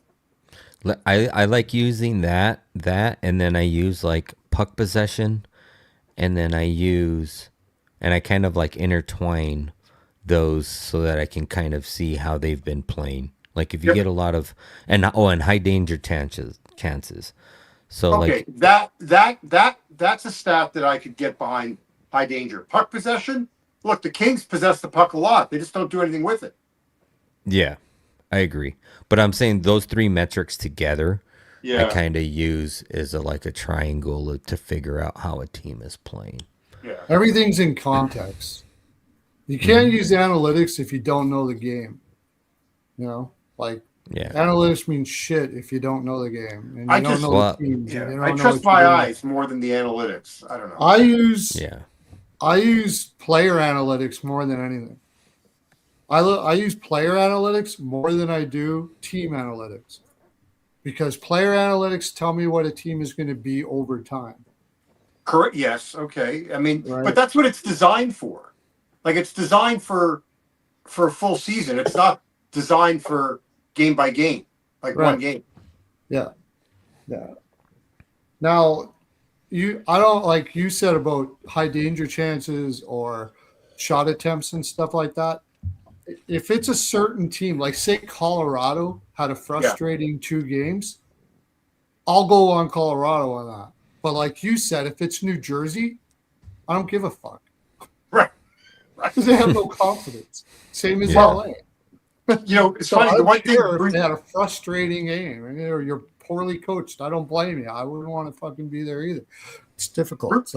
Bruce Cassidy was saying after the game last night against Nashville, someone asked him about, I forgot how the analytics topic came up, and he goes, "Yeah, coaches tend to go to analytics when we're losing." Yeah, that's true. Yeah, they don't care how the analytics look when you're winning. Right. It's never I a mean, focus they can't because tell you you're doing anything something long. right. Analytics will tell you something long term for sure. Yeah. Especially shooting percentage. And if like when the Rangers were a good high shooting percentage team, but a poor 5-on-5 team, Oh, that's not going to hold up over time. In fact, it held up way longer than it should have, but it's not going to hold up over time. And now they're scratching their head wondering what was wrong. Well, how did you not know what was wrong? But anyways, what's the next? Did you do the lay of the land for the next game? I did not. yeah, we already finished. We already finished talking about it. Where were you? All right. So I just went to get my coffee heated up. So what's the game first? We have San Jose at Florida, 6 p.m. Eastern puck drop. All right, we got Seattle. Why don't I have any odds for this? Hold on just a second. I got Florida minus 195 and San Jose plus 165. And a total of 6 over 30. But that's me. I think it's just for some reason not showing. Okay, I flipped it over to bet 365. So this is what we're looking at. San Jose on the road plus 160. Florida at home minus 190. Over under is set at 6.5. Slightly juiced to the under minus 120. San Jose is 24-20-3 on the season. 11-11 on the road. Florida is 25-19-3 on the season. 14-9-3 at home. Head to head, Florida's won 9 of the last 10 meetings between these two teams. They are at dead 500 on over-unders. They have played. They only played once this season in San Jose, where San Jose beat them 3-1.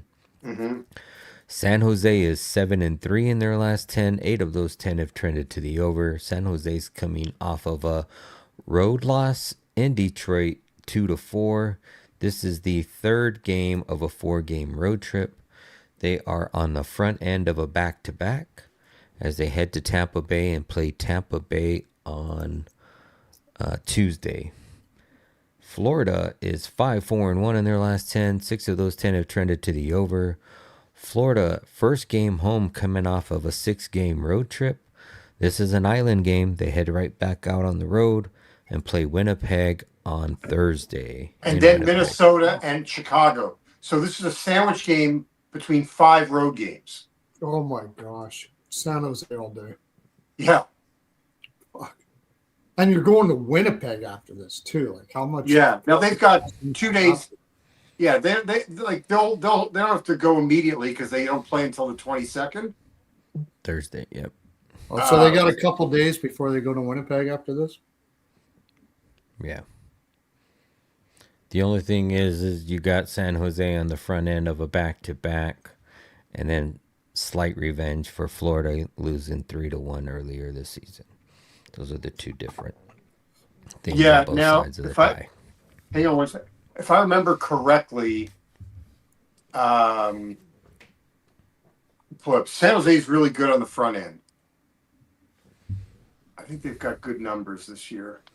All I know is San Jose is plus 160 and Florida's in a bad spot. That's all I need to do. Well, that was all I needed to know. But yeah. But yeah, I mean, sure. I mean, even more so if they're good at front end. They're 7-3 on the front end. Yeah, this is Sharks all day. Yeah. Yeah, 7-3 on the front end of back-to-back. Shit. So much. I like it so much. It might be my best bet tomorrow. And no real big travel for San Jose because they're just going from Florida to Tampa Bay. Right. Right, but yeah. Same state travel. Yep. Washington's coming off a win too, right? You're still getting on a plane. That's true. Yeah. Oh, this is like instant revenge too, right? Yeah, but I don't think it's a non-conference game. Like they're not worried about fucking sending a message back to the Sharks, in my opinion. Like who cares? Like we're never going to see them in the playoffs. What do we care? And as you say, like, it's just they're going back on the road and having to play Winnipeg and Minnesota, and then Chicago. I don't know. No, I'm taking San Jose. There's no other way you can't bet Florida. No way. No. Looks like it's going to be Askarov.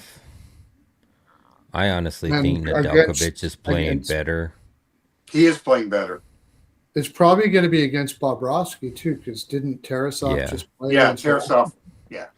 I mean, it could be Nedeljkovic. The only site that's showing Nedeljkovic is Goalie Post, but the other two are showing Askarov. But I mean, I would play Nedeljkovic. I think he's playing visibly better than Askarov, and probably number wise as well. Yeah, but if they're going to play Bobrovsky, Florida, Askarov will be in net. He's going to want to play his hero. You know why though? It's because they're on the front end of a back-to-back. Do you have any metrics on that, JD, of who typically plays on the front end of a back-to-back for San Jose? I just do. said San Jose's good. I'm just trying to see. You said Goalie Post because I'm just scrolling through their Twitter feed. Yeah, Goalie Post shows Nedeljkovic probable, and then Left Wing Lock and RotoWire both show Askarov probable. Yeah, okay. They're guessing because they didn't get it from any beat writer because I'm on their Twitter feed. Mm-hmm. So they're guessing. Okay, to answer your question about who has generally played what, let me tell you in a second. And if you look at their last 5, they're rotating. Oh shit! You know what? They could play Askarov on.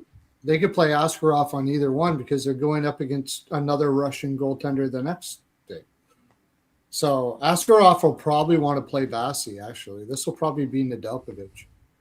I was gonna say if they're going with their rotation as of the last 5 games, it would be Nedeljkovic. Because they're just flip-flopping. You want to make your goaltender happy, you want him to play against his idol. So whoever is his idol between Bobrovsky and Vasilevsky is the one that Askarov is probably going to be in. And I would say more than likely it's going to be Vasilevsky. Not that Bobrovsky wouldn't also be an idol, but I mean, Vas is like a god, right?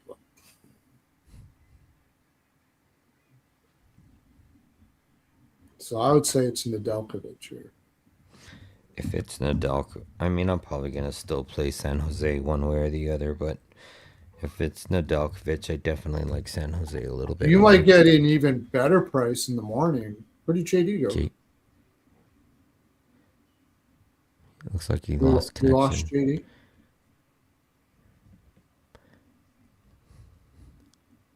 He will be right back. Oh, okay. Well, did he private message? No. I was just saying he probably will be right back. It didn't look like he was logging off or anything, so probably just lost service. Yeah, okay. He if was it's looking going to up be those Nedeljkovic, numbers. you might get a better price. People are funky about Nedeljkovic. You might even get a better price in the morning. But. Yeah, because technically he's the backup, right? Askarov's the starter. Then didn't get into it, but I lean the over too. If the Sharks are going to win, I usually will lean the over. They did beat Washington 3-2 last game, but yeah, it looks like Poe Buddy likes the bifecta. Yeah, I like the period over game total.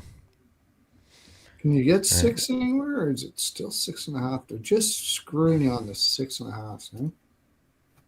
No, you can get 6. Minus 125 at Bet Rivers, minus 130 at MGM.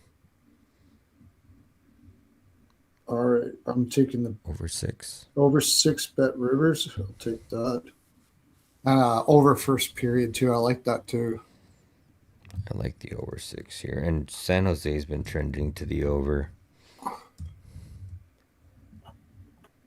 I don't mind San Jose first goal, first period, because Florida's coming off the road. They're coming off the road. First game of a road trip, and then they fly off to Winnipeg. So you know what happens here, right? One thing I will say is that they're probably not going to be screwing around with the wives and kids this first game. Because they've got 2 days before they got to go to Winnipeg again. Marchand's due to return tomorrow too. He's been Oh, out of the lineup for a while.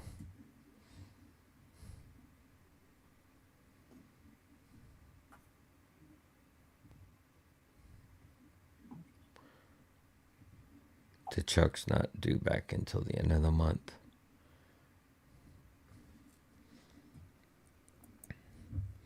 All right, I guess we can move on to the next one. We got Minnesota and Toronto. Man, how do I not bet Toronto here? Minnesota's a mess.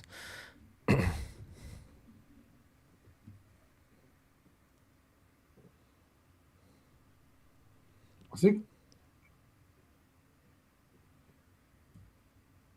Yeah, I'll look at props tomorrow. Who we like tomorrow, Abby says. So far, it's been dogs. Like Yeah, I mean, I'm not putting much on that Seattle game. That's for sure. Yeah. It's just Buffalo, San Jose, and Seattle.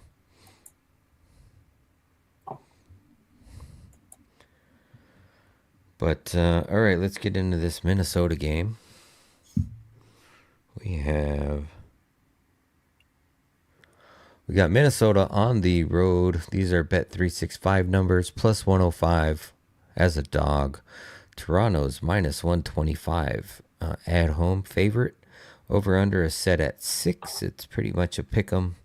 Minnesota is 27-13-9 on the season, 14-7-3 on the road. Toronto 24-16-8 on the season, 16-5-5 at home. Head to head between these two teams, Toronto's won 7 of the last 10. 6 of those 10 have trended to the over. They have not played at all this season. This will be the first time these two teams are meeting. Minnesota is 4-3, 1-2 in their last 10. 8 of those 10 have trended to the over. Minnesota coming off of a Buffalo win on the road, 5-4 in overtime. Toronto 7-1-2 in their last 10. 6 of those 10 have trended to the over. Toronto coming off of an overtime win against Winnipeg in Winnipeg. Toronto is first game home off of a 4-game road trip. And Toronto will be home for 5 games. And they are on the front end of a back-to-back. Oh, no, they are not. Never mind. I'm sorry. And then, it looks like GD's back. And then Minnesota, they are on the second game of a 3-game road trip. And they are on a front end of a back-to-back, and they play Montreal on Tuesday. Give me Toronto. It'd be a little. I mean, the Maple Leafs are playing so well, but I just wonder if they're coming in fat. Like, that was a great road trip for them. They could have easily, but they beat Colorado. They get spanked by Utah in a bad spot. They blow the lead to Vegas. They played really well in that game. Then they storm back and beat Winnipeg again. I don't know. I just almost wonder if it's a letdown spot for them. Does that make sense? Or I mean, it definitely could be.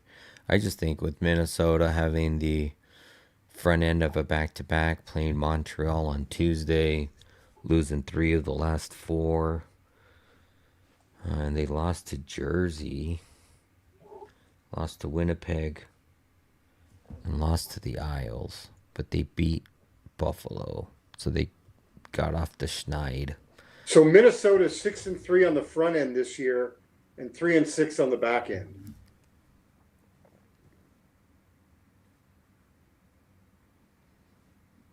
A lot of these Toronto games too, like they've been close. They've went to overtime 5 of the last 8. Oh yeah, draw is a definite player. Yeah, they've also had a draw in 3 of the last 5 head-to-head. Yeah, this is a draw all day for sure. Toronto's been playing to the draw. Minnesota hasn't been so much, but good night, the Bears. Thank you for tuning in. Make sure you hit that like button. I And just see you again. I You don't said know. no? Oh, the Bears. Thanks for coming in, buddy. I could just see a letdown spot for Toronto like that. Yeah, I win do over- too. I only like Minnesota here. That win over Winnipeg. Oh my God! The only thing is Minnesota's beat up too, right? Yeah, but They're didn't pretty show beat against up. Buffalo. Like they still play hard. Like, you know, you were talking about Seattle playing hard. Like that's Minnesota only knows one way.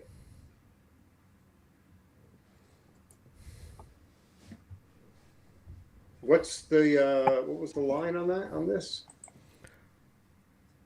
It's even money for Minnesota, minus 125 for Wow. Toronto. So far, we played every dog we might be doing. And you got Nylander out for Toronto as well. He's not Yeah. due back to the 21st. He see how he pulled his groin? Celebrating. Oh, I He didn't see he that. scored the second goal against Vegas, and then as he was like kind of celebrating On along his the body, boards, this he lost his skate, like hit a rut or something.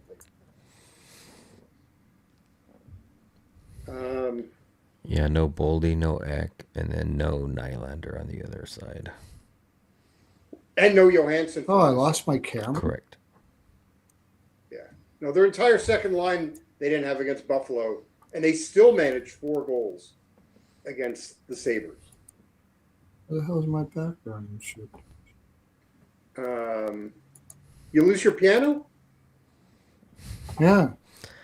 I thought he was just right there holding a thumbs up. Yeah. Also, where are they here? Minnesota, 1, 2, 3, 4.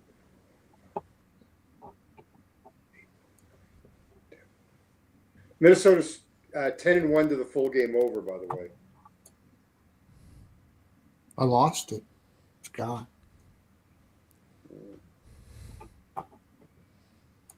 Yeah, I like the over too. They've both been playing over. I think it's going to be I don't think it's going to be a grinded out game here. Like you said, that's Toronto's Minnesota kind of has a to. letdown spot.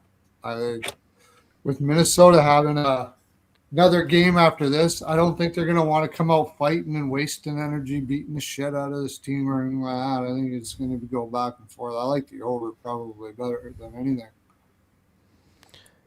Having Nylander out is huge because Nylander's had a goal in every game in the last 6 games versus Minnesota. And he's also had a goal in 5 of the last 6 games. Yeah. Well, I got to tell you, I mean, I've bagged on Austin Matthews for years. That guy's playing at a level. Playing really well. He looks, and his shot, like I would continue to play him for a goal. He's been deadly. Yeah. And I just think that he's on an island. He's sort of decided to take this team on his back, see how far he can take him right now. But. Well, I also wonder, like, and Domi's looked good playing with him, and I just kind of wonder, kind of like it took Marner almost half the season to figure it out in Vegas. I think it's taken Matthews between health issues and trying to adjust to not having Marner and figure out who he can play with. Like the game-winning goal that he scored, granted it was overtime, but he set up Domi for a beautiful goal. I don't know. Whatever. I'm not trying to make a case for the Leafs. I'm still on Minnesota and the over and the draw. Yeah, I'm on the same thing. Leafs have won the. And with last Toronto 5 coming and off are that the road favorite. trip, I like Minnesota Yeah. first period too. Yeah.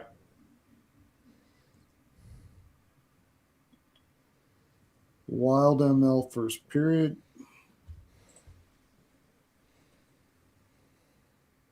Yeah, it could be a Pearlo special here too.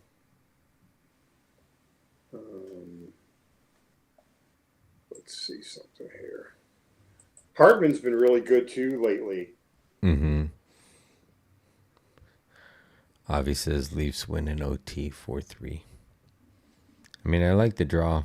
Pearlo said he I liked like the draw. exact score 4-3, but I would take Minnesota to win it. I don't mind that. You can find some books too to just take 4-3 in general, regardless of how the game ends. Yeah, that's true. Yeah. 4-3 exact score. Yeah.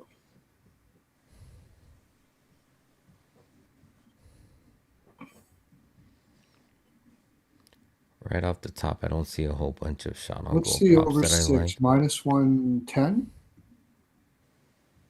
No. Minnesota scored the first road goal in 5 of the last 7 games. Their There last you 7. go. FanDuel's got First it at goal, minus first 110. period. Pearlo for the over 6. What's FanDuel? Yeah. Oh, what You have to props go did you get? down. Okay. Huh? What props did you guys have for San Jose, Florida? Because that's when my phone died. We didn't go through the props. Okay. I don't think we did. Okay. Yeah, FanDuel has a minus 110, but you have to scroll down to the bottom of the page and find the category that says flat line. It's not listed in the alt numbers. Oh, I'm seeing because okay.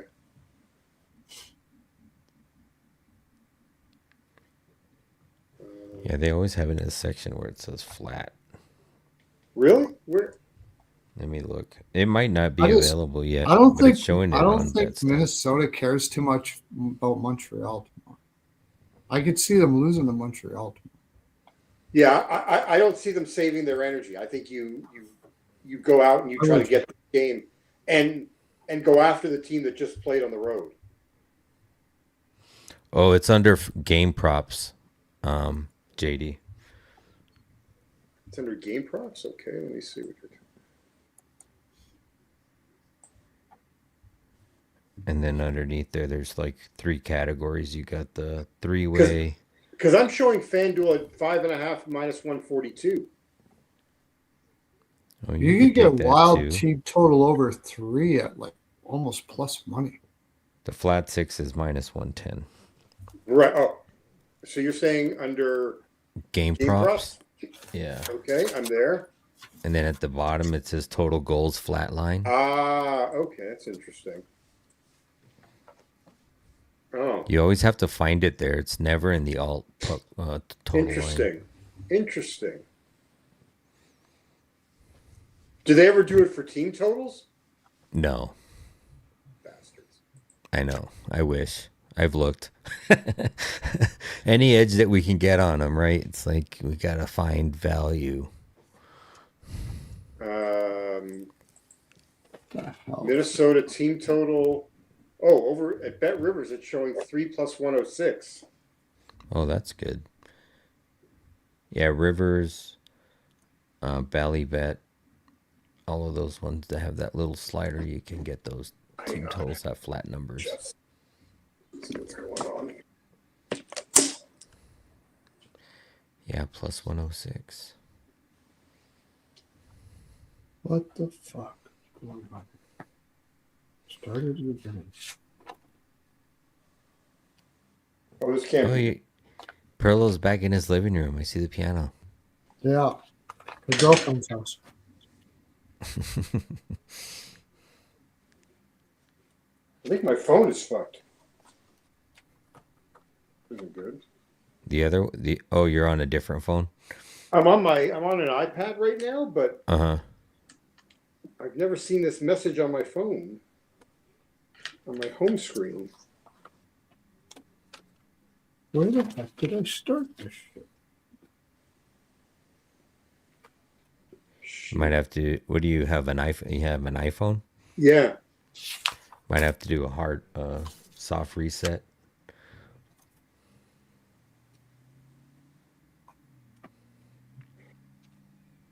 It's like ever since now it's so weird.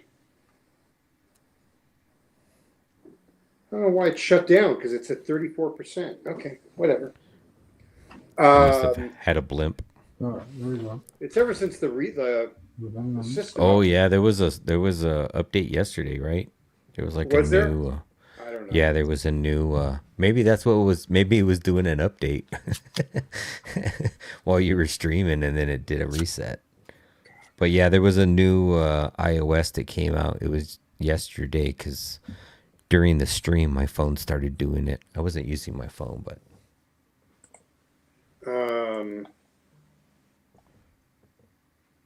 what do we got? What else do we got?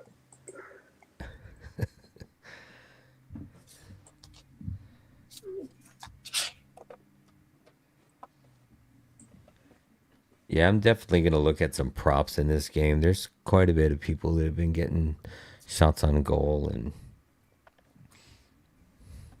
I don't see a whole bunch I like yet, but I'm sure I'll find something tomorrow once we get some more lines out. But I do agree with Hartman. I think he's been playing well.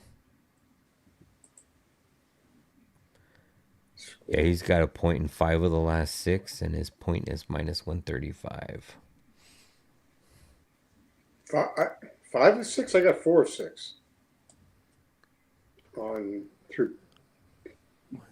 I got a point in LA, a point in Seattle, a point in New Jersey, a point in Winnipeg, and a point in Buffalo. But I show nothing against the Islanders or Nashville. Let's see. Nashville. You mean New Jersey? Oh, you know what? I'm so sorry. This thing is, You're good. for some reason, it's preset to the home games. Never mind. Oh, okay. You're good. I don't know why it was. I went golfing with a buddy of mine, and he's like, man, all my yardages are way off. And he accidentally hit the button on his rangefinder. It went from yards to meters. And he was playing like the first 3 or 4 holes that way. I'm like, hey, man, that's your fault. That ain't my fault. Oh, God, that's pretty funny. I'm just glad I didn't pick up your rangefinder to use it because I'm using my own. So what do we got next? Philly versus Vegas? We got, yes, sir. Philly versus Vegas. We can move on to that one. That is a 8 p.m. puck drop. We got Philly on the road plus 175. Vegas at home minus 210. Philly is 22-17-8 on the season. 10-9-3 on the road. Vegas is 24-11-12 on the season. 12-6-6 at home. Head-to-head between these two teams, Vegas has won 7 of the last 10. 6 of those 10 have trended to the over. They did play once this season back in Philly, where Vegas won 3-2 in an overtime win. Philadelphia is 3-6-1 in their last 10. 8 of those 10 have trended to the over. Philadelphia is coming in on a 6-game losing streak. Most recently losing to the Rangers at home 3-6. Yeah, they got. Yeah, Their goalie got pulled after giving up 3 goals on 3 shots. Yeah. You got to feel for that dude. I know, like, he's not a great goaltender, but my gosh, your NHL dreams going down the toilet in 3 shots. Yeah. Vegas 7-2-1 in their last 10. 7 of those 10 have trended to the over. Vegas coming in on a 7-game winning streak. Most recently doing a bell to ass to Nashville at home 7-2. Vegas, they are on the final game of a 3-game homestand as they head out to play Boston on Wednesday. Philadelphia is on the first game of a 3-game road trip. They are playing Utah on Wednesday.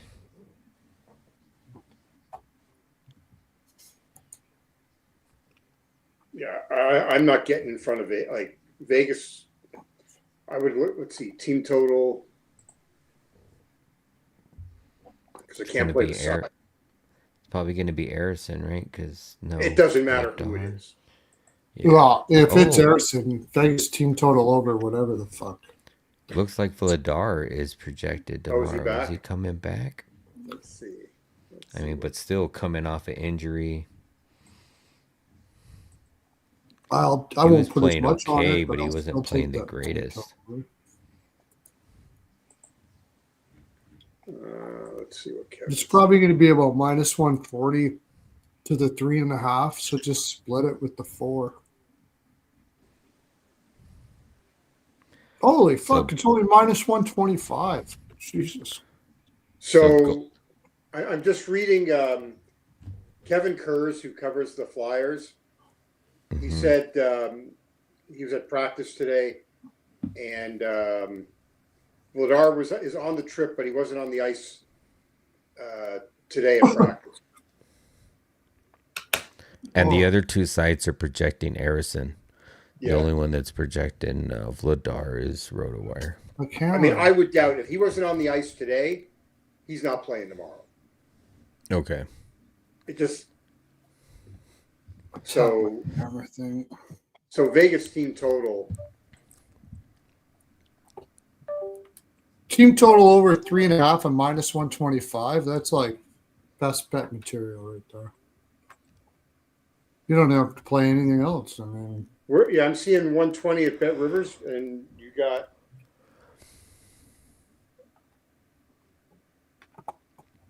either way.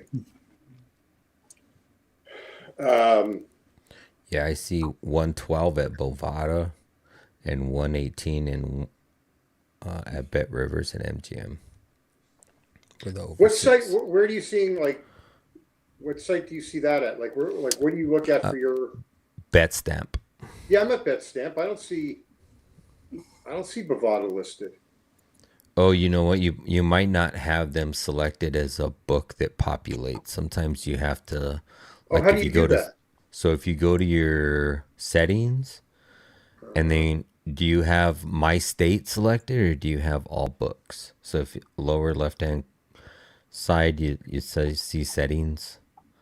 I see settings. So like if you go to a specific game, go to any game. Okay. And I'm at the then Vegas game. okay, so then at the very bottom of that list on your left hand side, you see settings. You got full game, first period. I see settings. Yeah.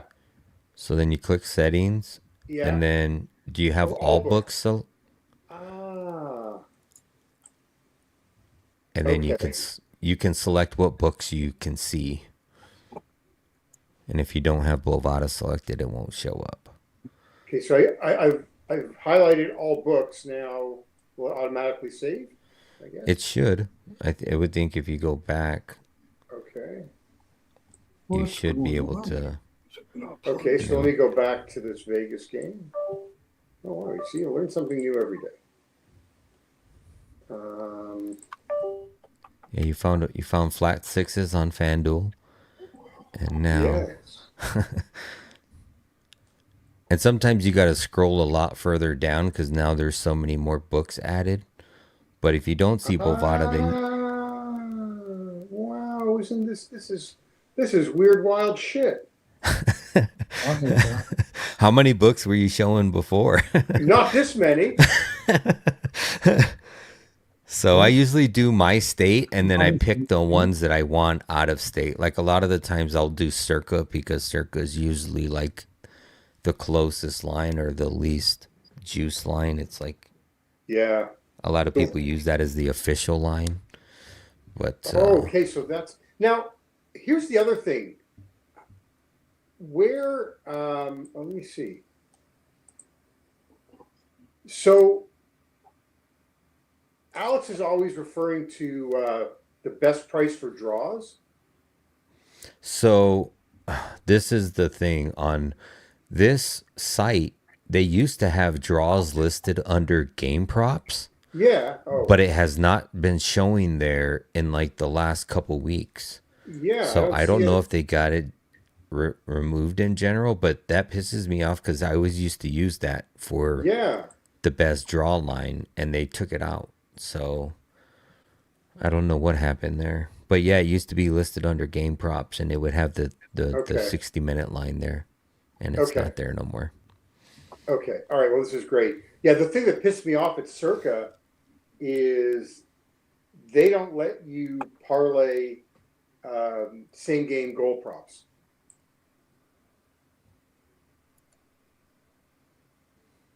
Look at that. So, because when I was there this weekend, I like a nice. I was good. I mean, I would have lost, but they said, yeah, we don't do same game goal props.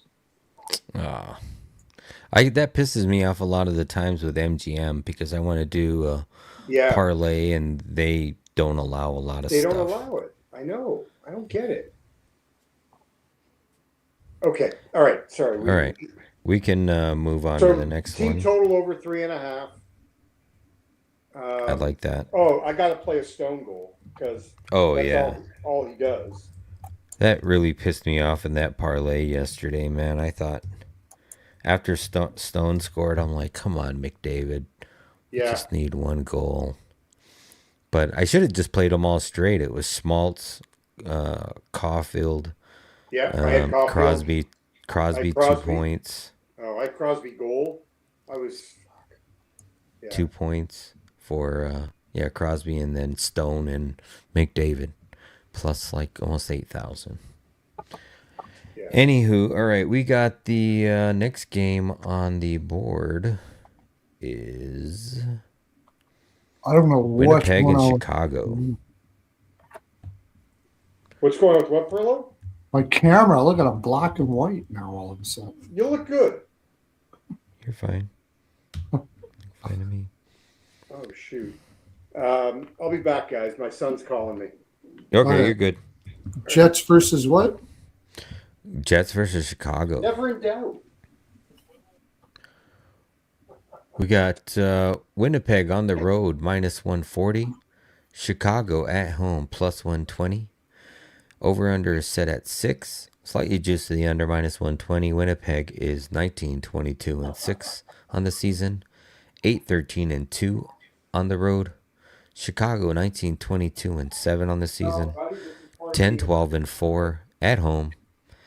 Head-to-head between these two teams, Winnipeg has won 9 of the last 10. 7 of those 10 have trended to the over. Winnipeg is 4-4-2 in their last 10. 8 of those 10 have trended to the over. Winnipeg is coming off of a 3-4 overtime loss versus Toronto. Chicago is 5-4-0-1 in the last 10. 7 of those 10 have trended to the over. They are coming in on a 3-game losing streak, most recently losing to Boston at home. They are on the 4th game, final game of a 4-game homestand. They do head out to Carolina and play them on Thursday. Winnipeg, they are on the 2nd game. No, this is an island game for them. They had a game in Toronto, playing Chicago on the road, then head back to St. Louis and play St. Louis tomorrow. So Winnipeg is on the front end of a back-to-back.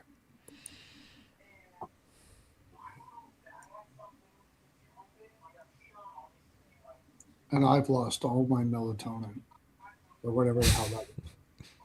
The fuck is going on? You got jaundice. Like dying. I don't even know what happened, man. You ever see that movie called Cocoon? Yeah. You remember the aliens there, how they like glowed? Oh, that's hilarious. I think you gotta have no choice but to I'm sure Poe Buddy knows that movie. He's always making 80s and 90s movie.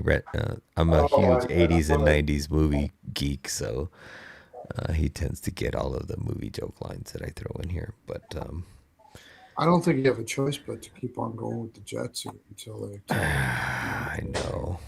I hate Chicago being on a 3-game losing streak, but I mean they're just playing.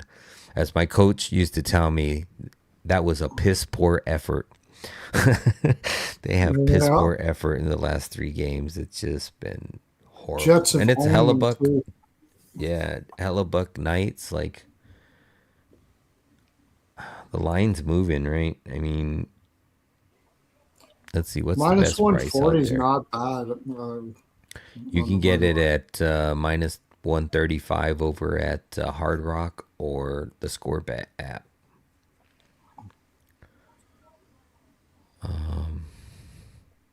They've lost 4 in a row at home.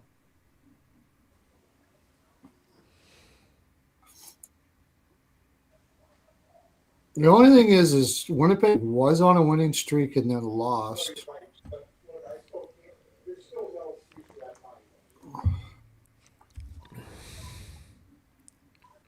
And what did they go to St. Louis after this, right? Yeah. I think the problem for me too is like It is the front part of a back-to-back. They got St. Louis next.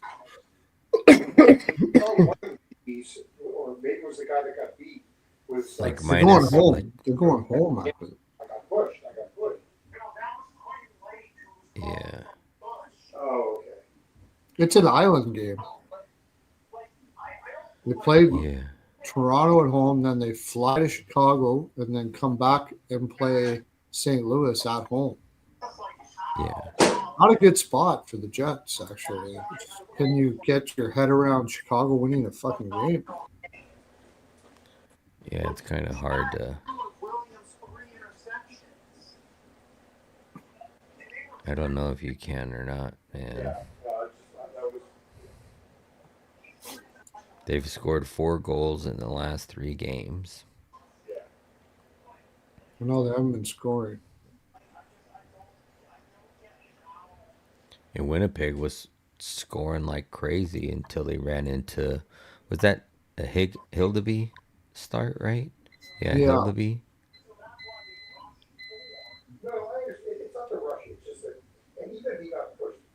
This is a Chicago spot, but it's a question whether you can bet them or not. Yeah.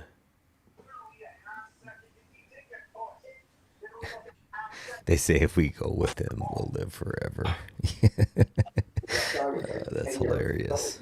What's that? No, he's referencing a line in that movie. He said, if we Oh. go with him, we'll live forever. Cocoon. It's been a while since I watched that movie. Yeah, that's like...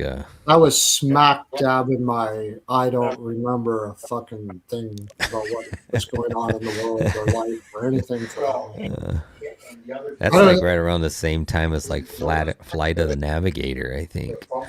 Like that's crazy.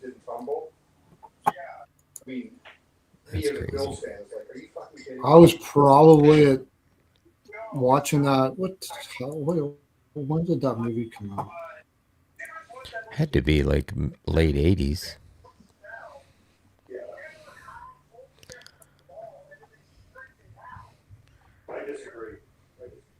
Let's see.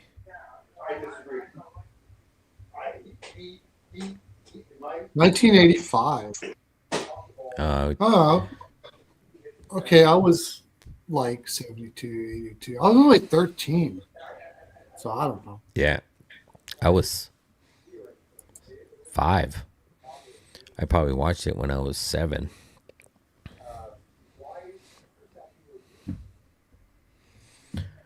But yeah, I mean, it's I gotta take. I mean, Winnipeg hasn't been the greatest on the road, but they beat Minnesota on the road, and then they lost the last 3 previous games on the road, which was Ottawa, Toronto, and Detroit. But that was all the way back at the beginning of the month. At home, they've been solid, which is where they've won 3 of the last 4. Oh, Jonathan Tate's going back to Chicago. Yeah. Oh, yeah. So, all right, bud. What, you have the rest of that little video, little, Xbox? Yeah. Okay. All right. Yeah, did you eat it all? Yeah, that's in Chicago. Let's look at the injury report. So it's going to be Knight and Hellebuck. You still got Teuvo Teravainen out. Nazar is long term. Teravainen's probably going to be out a few more days. You got Pionk still out to the end of the month.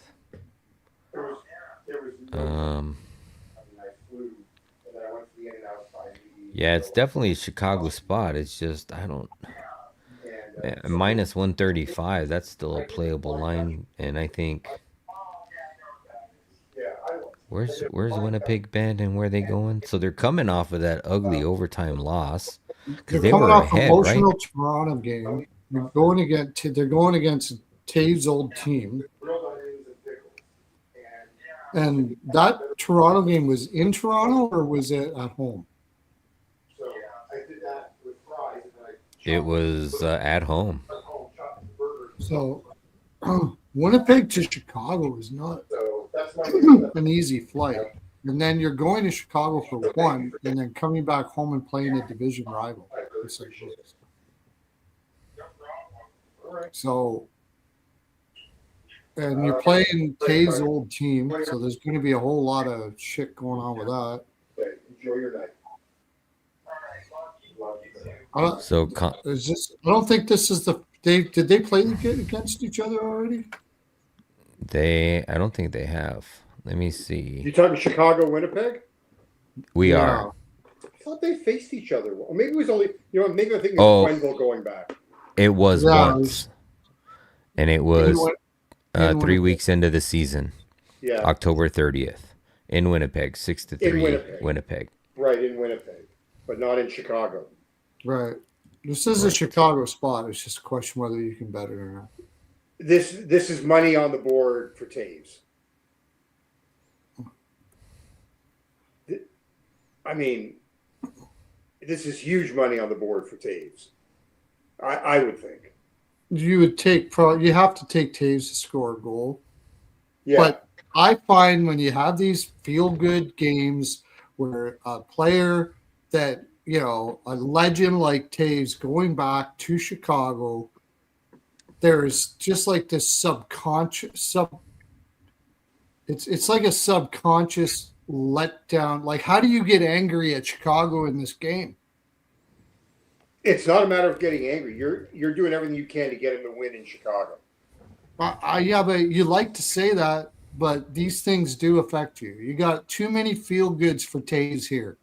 They're going to have a big ceremony for him and all that shit. And then you got to go beat the shit out of the team that just celebrated your teammate. This is a Chicago spot. Chicago's winning this game. I'm saying it right now. Chicago's winning this game. I'm taking. I am only betting the over.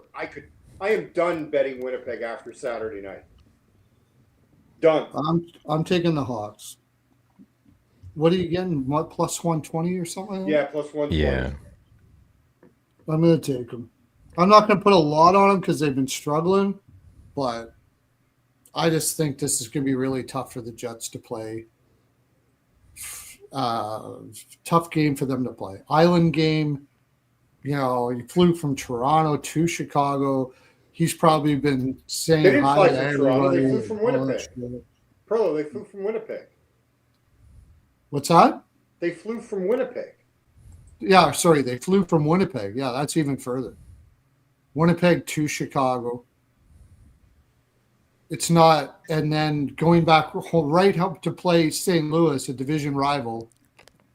2 days later, whatever. I don't know. This to me is a bigger game than St. Louis. I don't think so.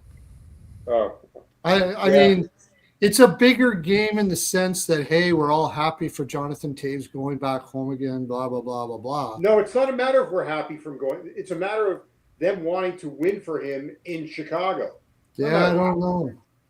I'm not saying they will.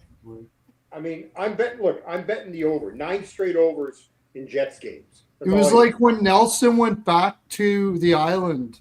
I bet the Islanders to beat Colorado in that game for the same reason I'm betting Chicago. Well, because you're a hater. You're just a hater. I'm not a hater. It's just too much feel good. You don't want to feel I'm just good. busting you. I'm just. Hey, busting They're going to celebrate Taves. There's too much feel good against the team you're playing against. Hey, if you want to just tell me that Winnipeg sucks, I'll go with that. That's enough for me. Well, It was there's about that, and there's that, and Yeah. but so do the Hawks right now. I mean, a draw, dog. I guess draw wouldn't be a bad play here. Detroit got the win for Kaner today on his celebratory 500. Well, and goal Edmonton ceremony. won for Nugent Hopkins in game 1,000. Yeah, those are Okay. different. Oh, here's the other different prop because I things. missed on it today. I'm going with Taves' first Winnipeg goal and first goal of the game. You can also catch a 5.5 at -130 if you're playing the over. Sign me up. DK's -130. Fanatics. There's a few out there. Yeah. Hard Rock. I guess I can't fix my camera, so I'm just gonna have to look like a ghost. Fuck it. You're good. But Chicago does. I mean, they're hurting, but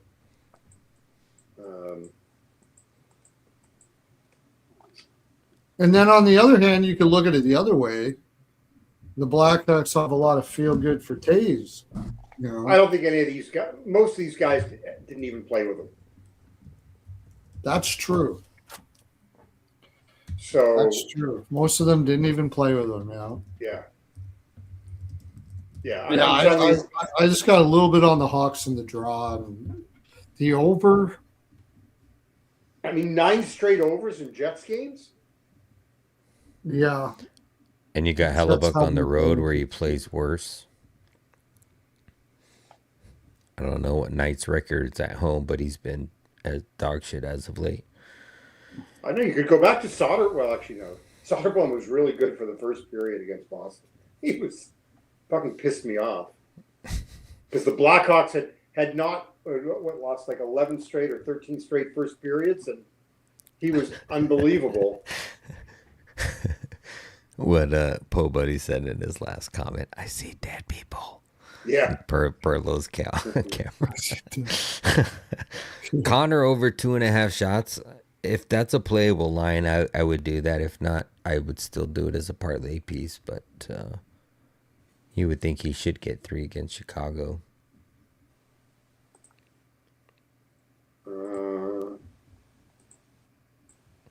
He's a pretty good player. And then Ryan Green, I guess, huh? Oh, yeah. Has he been going over his shots, though? He scored Scored on last game. He's got Saturday.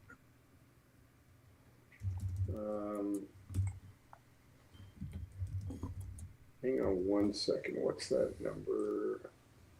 because he's more of a playmaker.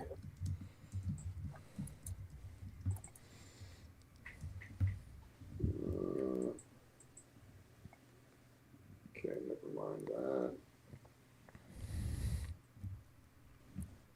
He has been Yeah, keeping the lines together, eh? Who, Winnipeg? Isn't Both teams. swayed from those lines. So No. Chicago. Yeah, I'm over. I'm on the over. I'll play Chicago. God, it's another dog.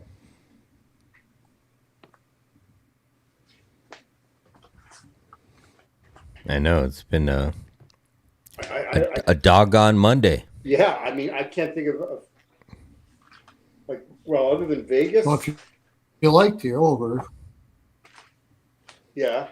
What about it? then you gotta like Black, and you like the Hawks, and you gotta like the Hawks team total over. Where Yeah. you could get Yeah. if you can get a 3. You should be able to. You can find 5.5s out there.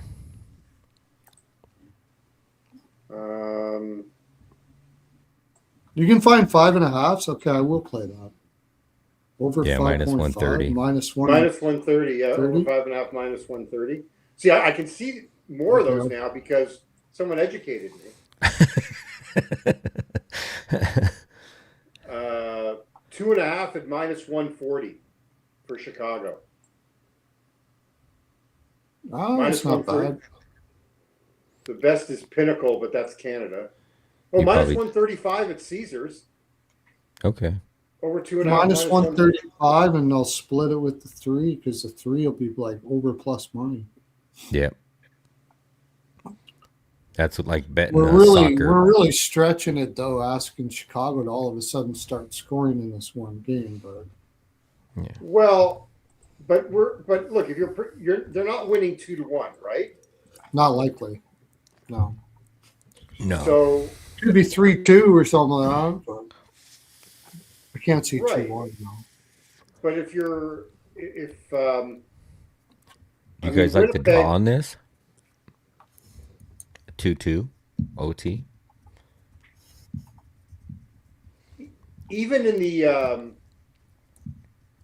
see even in more the so four a games that 3-3. Minnesota or Winnipeg won prior, like Winnipeg's given up three, like 4-2, 4-3-1, 3-3. I mean, I'm over 2.5 is good. I'm good. I'm not going to 3. No, I'm just going to split it in case they do get lucky. That's all.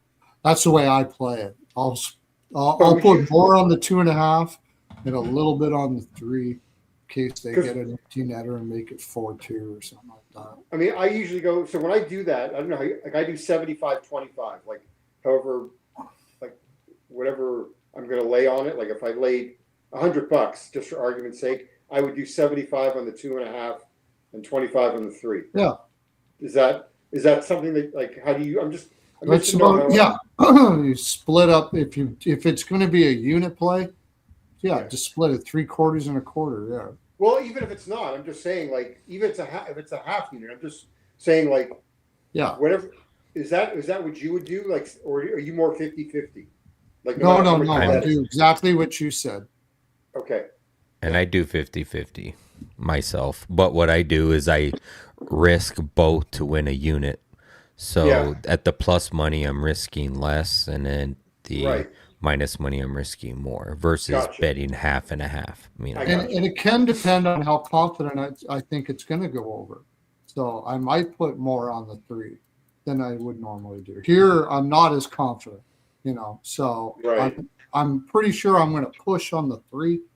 So I want to get the 3/4 on the 2.5, and if I push on the 3, that's fine. And then I basically put 3/4 of a unit, or whatever I decide, whatever the units, whatever I'm going to put on it. But I can't wait for this. I like the Blackhawks first period, but I think the Jets, because I just think that after that ceremony and everything, I think they'd have more of an advantage. But I don't think Chicago's very good first period. They're not doing they won't do a ceremony at the beginning of the game. They won't? No, they'll do something at the first TV timeout. Okay. Yeah. It's not they'll do a video tribute first TV timeout. That's what they're not doing. Yeah, the Blackhawks just did it. Yeah. That's gonna fuck up the whole shit there. No, it's weird. It's weird. We got the Who Cares It game coming up. Devils and Flames. Yeah. All right, we got the Devils and Flames, 9 p.m. puck drop. We got the Devils on the road as a favorite, -125. Calgary at home, small dog, +105. Over/under is set at 5.5, -130 to the over.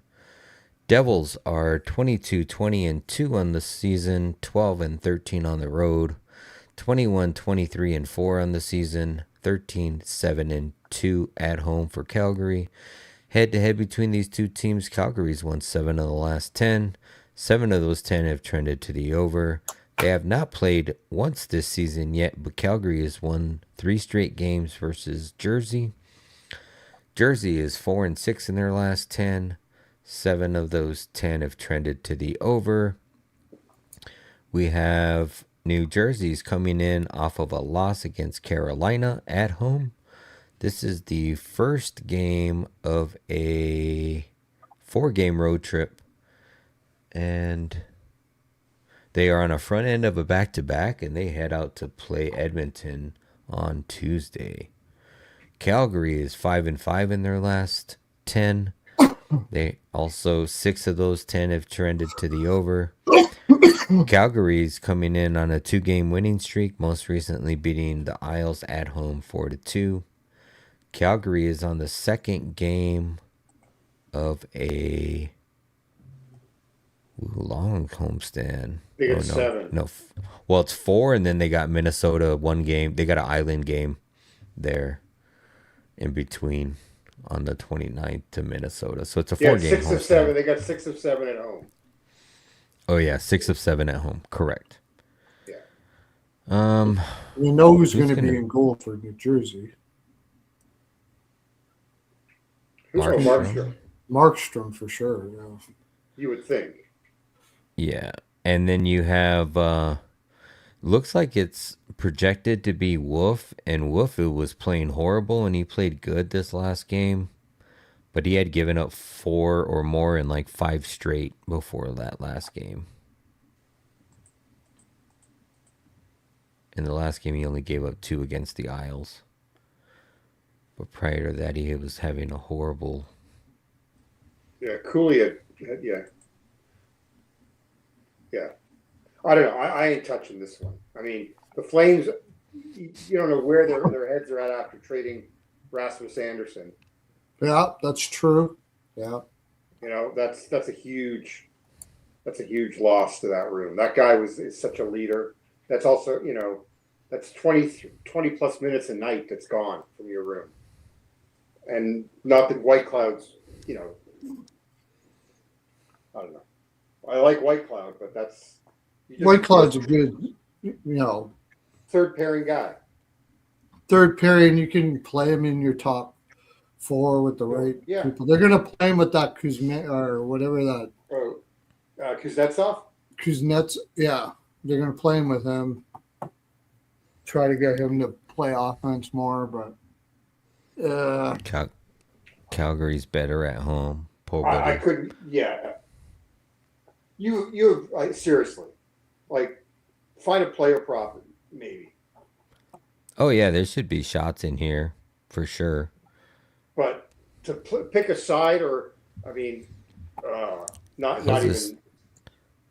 How's this lineup look too with out? go on. See if you can go on Puckpedia if they've updated it yet. This guy's just sitting on fat stacks and doesn't give a fuck. Somebody needs to bring up. Hey, don't buddy. better That's my site. buddy. That's my buddy. Is He's a it, good Edmonton guy. it's your buddy? It's a friend of yours? Yeah. Well, how come he doesn't update his site and shit?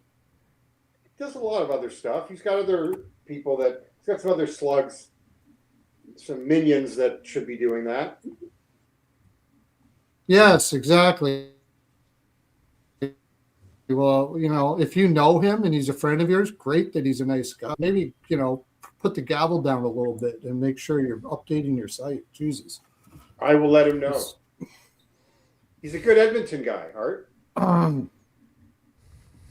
Yeah, good. Is he an Edmonton guy? Yeah, he's originally from Edmonton. He's been out here for a long time. So yeah, I mean, it looks like it's going to be Wolf and Markstrom, from what we can best guess. Yeah. Pavel Gridin, that kid's going to be up on the top line again. I think.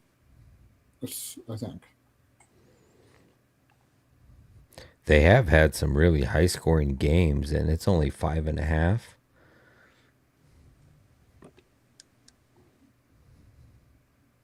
Yeah. There's 10 games tomorrow. I'm almost leaning to the over. Yeah. I have zero interest in Yeah, there is better games tomorrow. This is a Yeah. tough one. This is a very tough game. like this is seriously I mean, you could look at it two ways. They could be like, holy shit, we better get our shit together because we already lost Andy and now, you know, like well, it's just the beginning Yeah, of the it could fire be. sale. I lean that it's going to be a kick in the ass for Calgary, and they're going to play their balls off in this game. And I think Calgary probably wins this game. But Well, I trust like, Calgary more. it's yeah. But I it don't- is Calgary also. The first game off of that road trip, I liked them, and usually Yeah. the second game after that road trip, I don't like a team. So it is Yeah. a weird spot. I'm like, sorry. As I like to say, it's the 1-800 gambler game. Move on. Like, seriously. Yeah. I think there's going to be goals, But They 5.5. could draw. If anything, if I'm taking anything in that game, it's the over at a Yeah. 5.5. Yeah.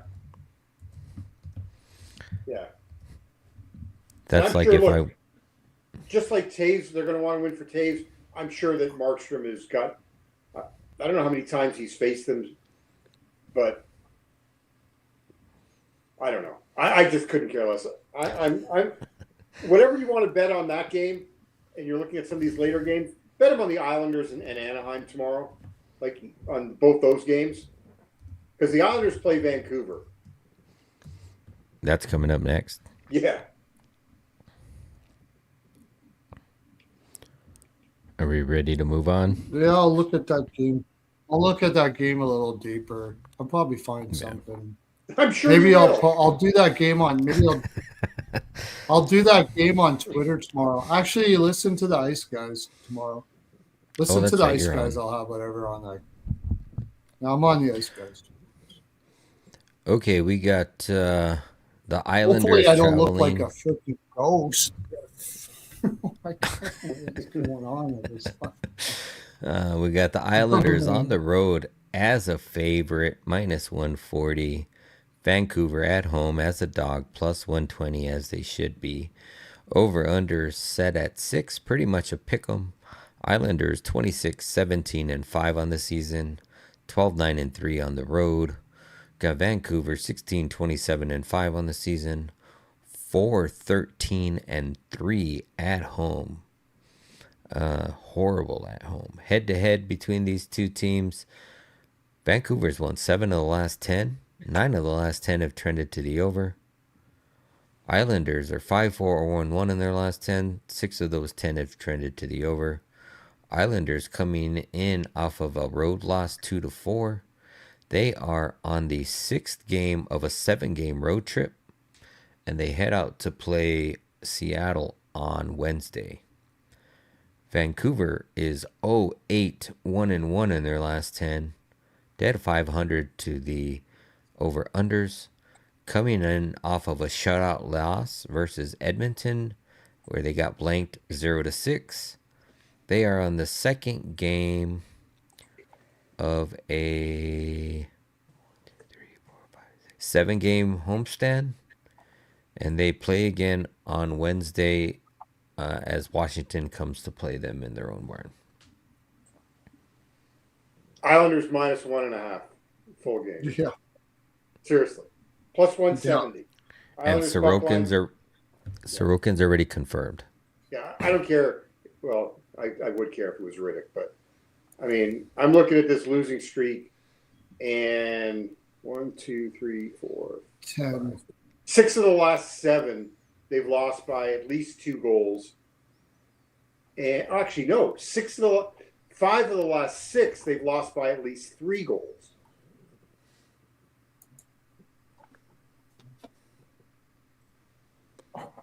The Islanders go home. No, they got Seattle yet too. They still Yeah. got another game on this road trip. Jesus. Yeah, but Yes. they're going to want to. I would think, like, if you're the Islanders, after you shit the bed in Calgary, and now you see you've got a vulnerable Vancouver team, you got to just step on their throats. And Sherwood is still out too. Yeah. Talk about a team that's just done. And you got Langdon in net. I think Sherwood is probably not as hurt as much as you think.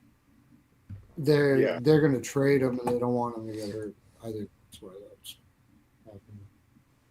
This team is getting blowed up real good. Yeah. They're listening on Pedersen. Yeah. Why not? You better be listening to $3 million a year on your cap for the next 7 years, because you're not trading him unless you're retaining a shit ton on that contract. No.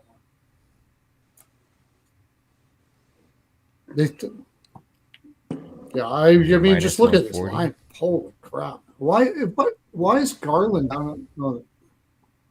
Is it Garland Brock out? Besser is a ghost at the best. Huh? Wasn't Garland What was injured that? or no? Wasn't Garland hurt, or am I not remembering properly? No, Garland's in, but they're going to be trading him right. too. Jake DeBrusk just got did he get scratch last game or the game before? I think it was the I game thought it was before. the game. Well, I don't know because I didn't. I wasn't watching. I wasn't watching close enough. But this one is. I'm playing Islanders -1.5, and I'll even sprinkle on -2.5. Elias Yeah, Peterson I has mean, had. Evander King, David Compton, Drew O'Connor is your second line. My gosh, dude. Like, what the heck is that? That is Elias horrible. Peterson is usually his line's usually 1.5, but he's had 3 or more in 4 of the last 5 versus the Islanders. Oh, shots you're talking about? Yeah, shots. He Yeah. didn't have any last game, but he has been shooting more as of late. Yeah, because he's trying to shoot his way onto another team. Yep.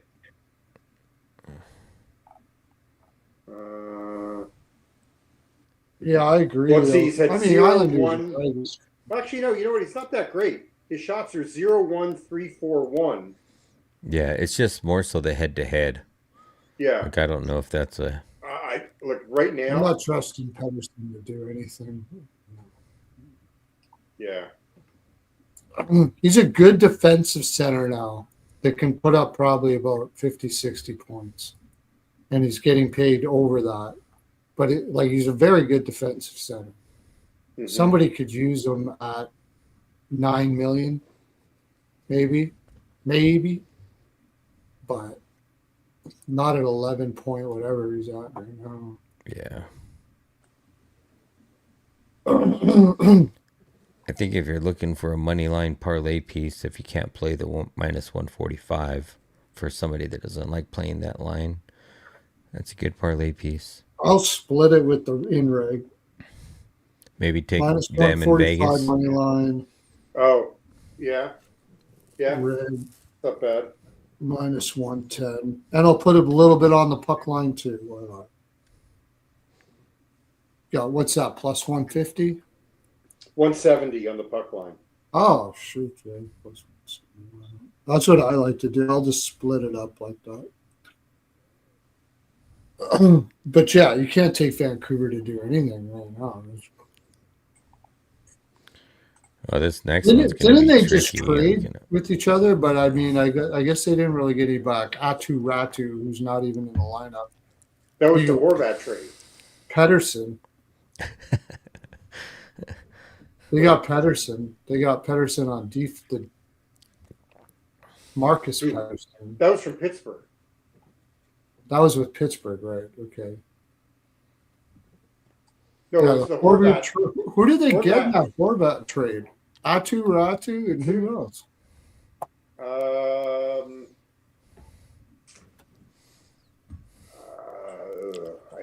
You know what? I'm drawing a blank on that.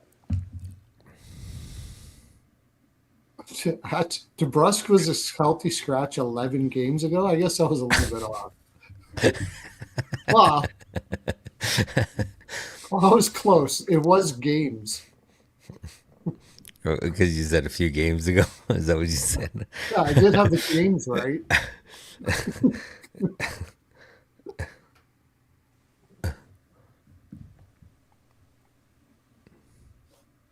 I wonder if I just got something on my camera. Like, I cannot understand for the life of me why I have no color on my camera. I went and looked at the contrast. Everything's fine. That's about what I'm taking here. I mean, you can take Islanders puck line first period. I mean, you can do it a million ways, but team total over is probably fine. This next game, it's like, do you trust Anaheim at a -140 price?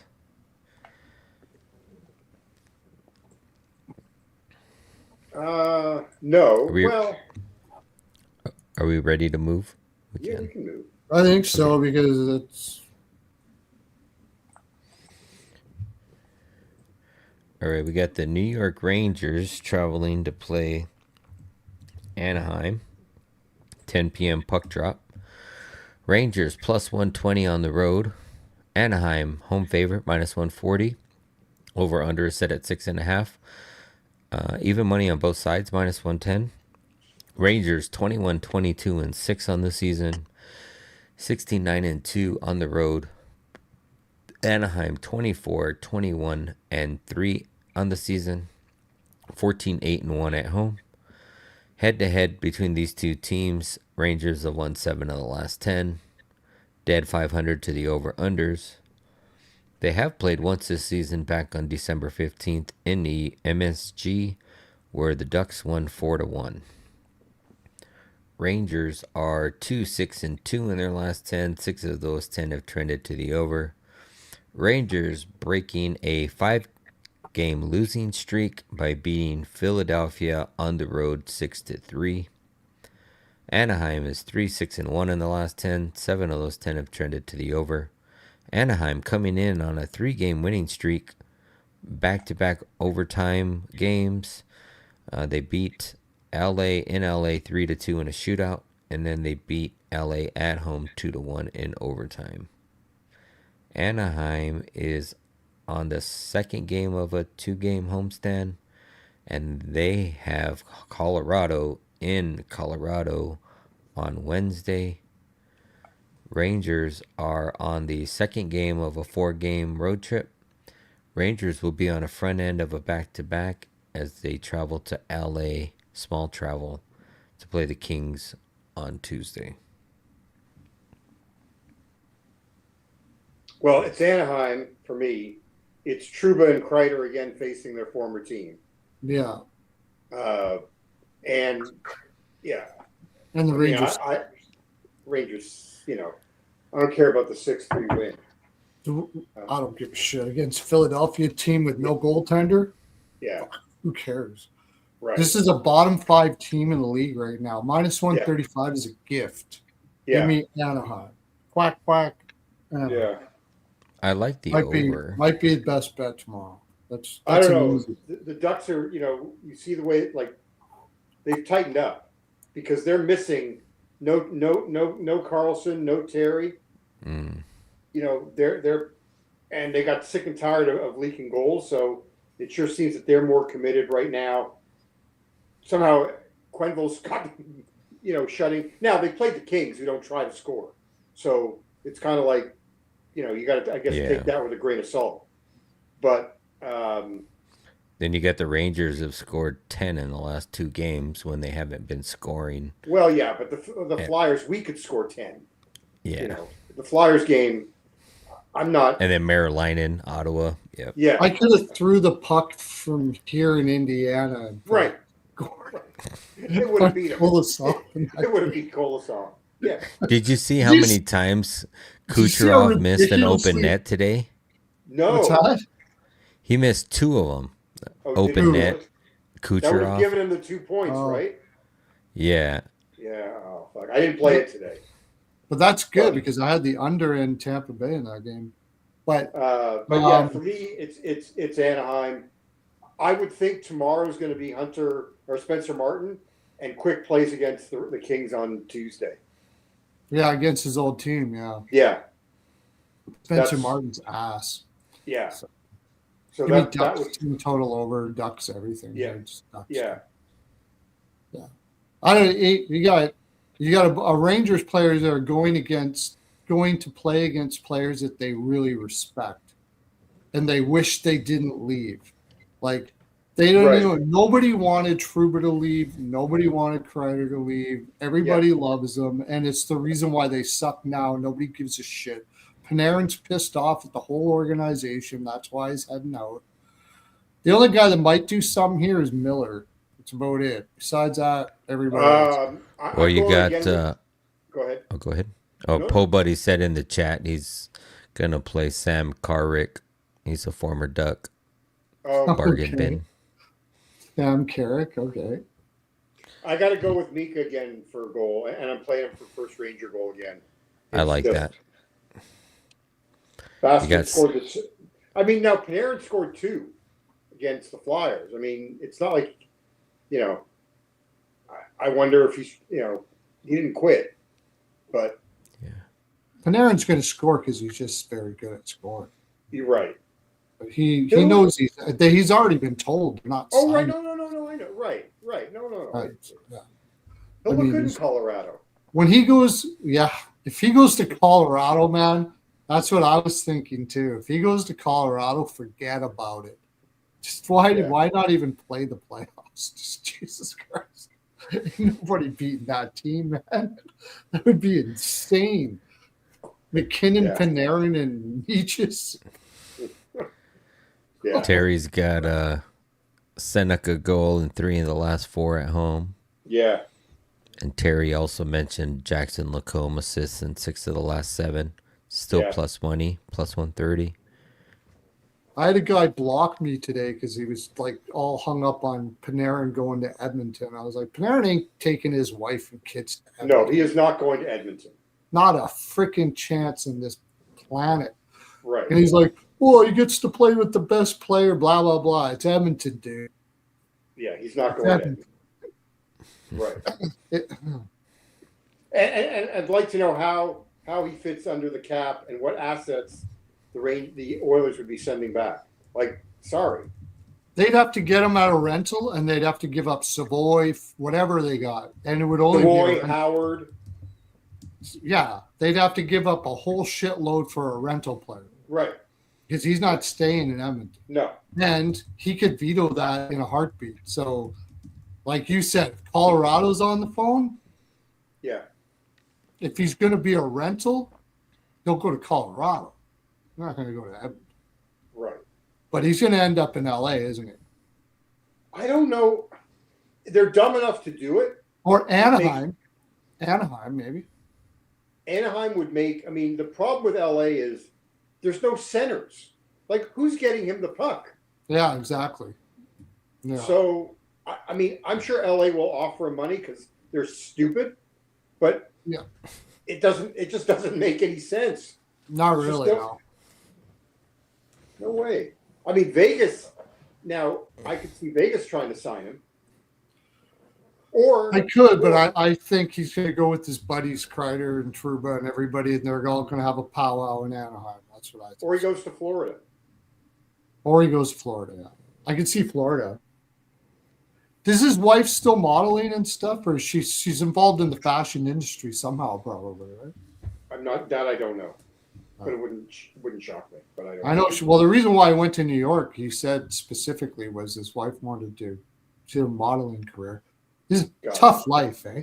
Yeah, millions of dollars playing hockey, and the biggest decision you have in your life is how do I get my modeling life to New York? Yeah. Oh, yeah. All right, so Ducks team total, Ducks money line. I do like the Seneca look. I can't. I don't know. I mean, the Rangers are a freaking mess. They are. I can't do anything Rangers here. I could bet them. I will. I could see betting them on Tuesday though against LA. Yeah, those are two teams. Only because I think they'll play hard for Quick. Yeah, like I think they'll play harder on Tuesday than they will tomorrow. The only thing is, you think they'd be playing for hard for Quick, anyways. I mean, but yes, yeah. Quick will look like LA will make Quick look like the Quick of when he was in LA. Right. They'll just shoot pucks at him all game, right in his freaking sternum. Right in the logo. Right at the logo, yeah. Yeah. All right. Well, we're gonna clip this shit. Are you gonna stick around for clip this shit? Yep. Oh, you are. Right. Sweet. I am. Yep. All right. Nice. Well, we start off with the promotion. Hymes body loop. It's the best. There, I said it. Got to watch how much you take, or you'll end up looking like me after a while here. A little. I got to maybe calm down on her a little bit. Starting to take all the patina out of my face and everything. That might be my nap cream. I just changed my nap cream the other day, so Maybe I got to look at my nap cream. Got to remember 14 naps a day, boys and girls, keeps everything going. How long is every nap? How long is every nap if you're taking 14? Oh, it depends. I know I don't really time them out too much. I just have as soon as I get up in the morning, I go do my my Pilates and my deep knee bends. Have get all Hymes up, and then slip in for another nap. Okay, but is it like a minute? I'm going to do some YouTube videos on it. It's a commitment thing. I don't expect anybody to go to it like right away. You can't. You got to build yourself up. I'll subscribe to that channel, Pearlo Snap channel. Everything's a practice. Everything's a practice. You just build your life around it. Okay. This is what you get. This is what he likes happens. playing it like roulette, right? Like Russian roulette. Like he just dozes off and then wakes up. It could be a minute, Right. could be an hour. If you dedicate yourself to it, you too can have a YouTube channel with 20 people watching you talking about Hymes body lube. You can. All right, let's go. All right. I'm sorry to sit you down this fast. All right. Let me give to the Chafety over at Tony's Picks. I had a best bet today. The Reimer over saves hit. I think I'm on like a 9-game saves prop hitting or something like that, and whatever. It's just all charity, right? Because we got to get chafing out of the land. Everybody knows that. And thanks for those that have been doing it, have been donating. Helps a lot, so I can buy my nap cream. Islanders Canucks. There we go. Okay, we are at 2:56. And we are on going back to the first game 3 hours ago. You guys got all your notepads and protractors out and everything? Yep. All righty. First game.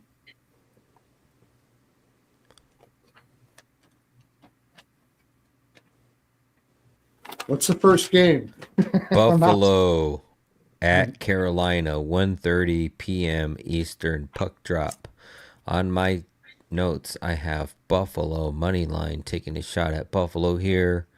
Could also see UPL saves. I'll look at that tomorrow and look into some props. All right, JD, what do you got? Over 6.5 is the only thing I'll add to that. Okay, I got over 6.5. Both teams to score first period. And I'm looking at Luukkonen over saves in that one. And Jarvis over 2.5 shots. Okay, next game we got 4 p.m. puck drop. We have Washington at Colorado. I have Colorado -1 or goal in the first 5 minutes. And that -1 is first period, sorry. And then Colorado goal in the first 5. And I'm probably going to look at some Colorado props in this game, but that'll be tomorrow.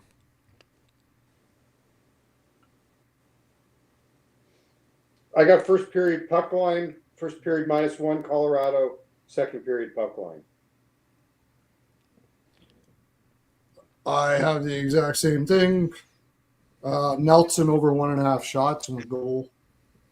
I'm going to try to do the over 1 second period. And I might split it up with the team total over, but you got my head all working weird with that -1 that I completely forgot was out there that I saw. I might not, because you get plus 300 for -1. It's a hell of a play. Yeah. I like it. So that's what I got. All right, we got the 5 p.m. Eastern puck drop game. We got Pittsburgh visiting Seattle.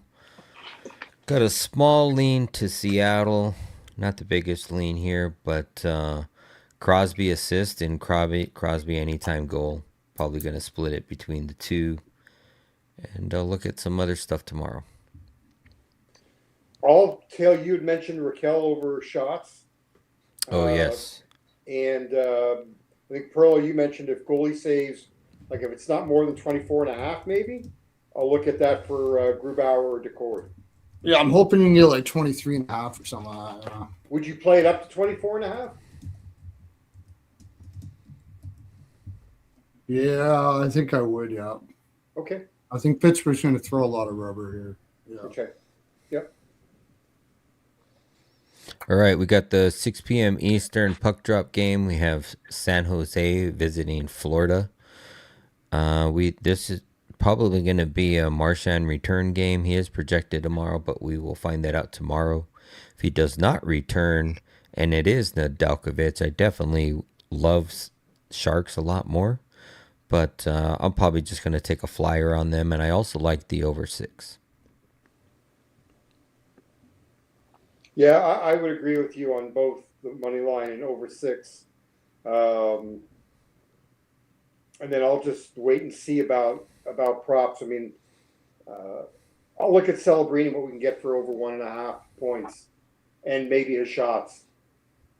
I just think we talked about it. I think it's a total bad. It's an island game for Florida. Yeah, it's a bad spot for Florida. What about saves? What about saves in this one here for San Jose? I trust it more if it's Nedeljkovic, but I think either one is probably going to. Was San Jose or was that Florida that's on the front end of a back-to-back? I want to say Jose. one of. Oh. So they won't pull the goalie because, well, I mean, they might. If it's. I've seen the half game pool and then they flip-flop the starters in the next game when somebody's struggling, but the likelihood of pulling somebody, I think they would keep them. Right. So I think Sharks goalie saves is not bad in this one. Yeah, I agree. They have relied on goaltending quite a bit. But, I mean, this is just a price play. Yeah, like you said, on an island, I like the over 6. San Jose, if they win, it's usually an over. What, one win against Washington has been an under for them in however long. And that series was traditionally an under. Yeah. So I like the over 6 probably more than anything. And Sharks ML probably, you could go graph again. I mean, there's other stuff that I may look at, and I will look at the over saves. Yeah. But, Misa, remember Misa's back. He scored in that game against Detroit. Who's that? Michael Misa. I'm not Michael Misa. Will Smith. Will Smith props, probably not a bad idea. Yeah, that's for sure. He'll be getting jiggy with it. Marchand will be back supposedly too, so that helps out something there too. But I just think it's a price play. I like the spot. I'll take it. Okay. All right, we got 7:30 p.m. puck drop Eastern. We got Minnesota traveling over to Toronto.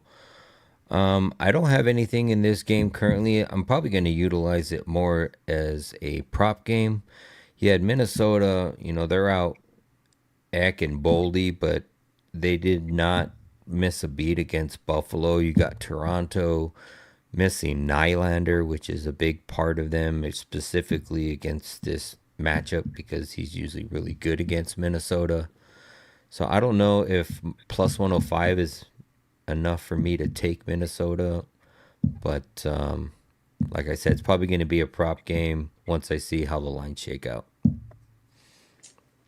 I'm going Minnesota team total, and I look at the over as well because Minnesota's on that 10-1 overrun. Toronto 4 straight, and Minnesota either maybe first period money line and also first period, scored the first goal in 5 of 7 on the road.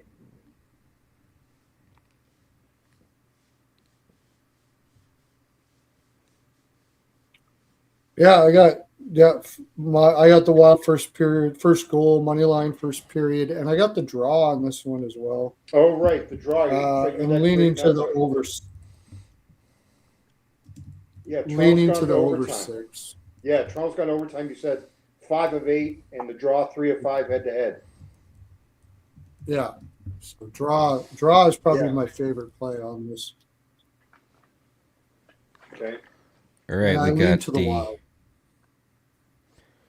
we got 8 p.m. puck drop Eastern. Philadelphia visiting the Fortress Knights. I got the King Knights over 3.5 team total. Stone anytime goal. That's all I currently have. Same for me at this point.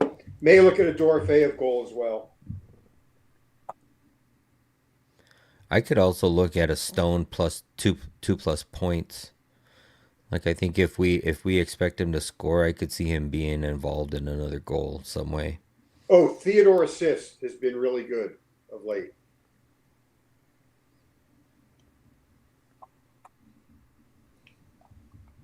Yeah, Theodore shots. It's been good. Theodore. Okay. For those French Canadians. I got the Vegas team total over, and it depends on who's. If it's anybody but Vladar, I'm going to ladder that. And I'm probably going to take the puck line with Vegas. You know what? Theodore's got an assist in 2 of 3, but he does have points in 4 or 5. So maybe depending on what his point number is. I don't know if I want to touch it right now until I figure out what they're going to. Is Anderson going to be playing? Yeah, but I don't think that's going to affect Theodore. It would only help. I think it will. It's going to affect it. Why? You think it's going to cut his minutes? To a certain extent, yeah. It's going to change the way they play. He's not going to be relied on to as much. I would take Anderson over shots tomorrow if he is playing. He'll probably shoot like the son of it. They'll probably be passing the puck to him all over the place. Yeah, I think they're going to freeze him out. I'm joking.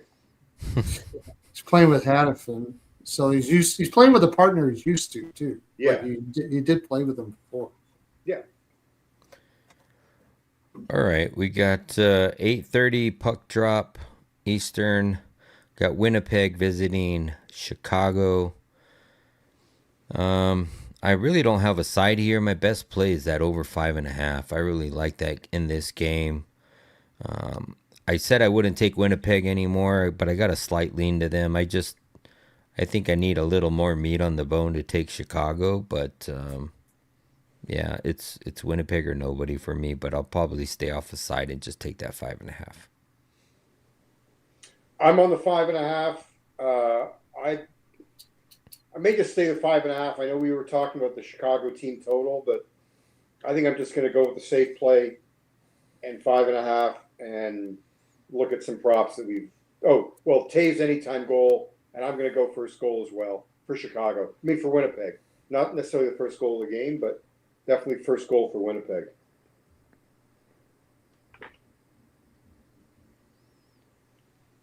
I'm taking the Hawks and dog and draw here. Taking dog and draw and over 5.5. So one of those should come in.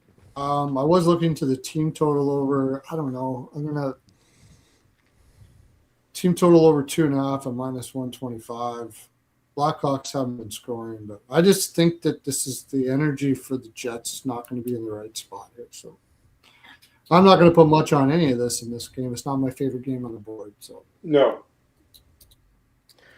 All right, we got 9 p.m. puck drop. We got the New Jersey Devils visiting the Calgary Flames.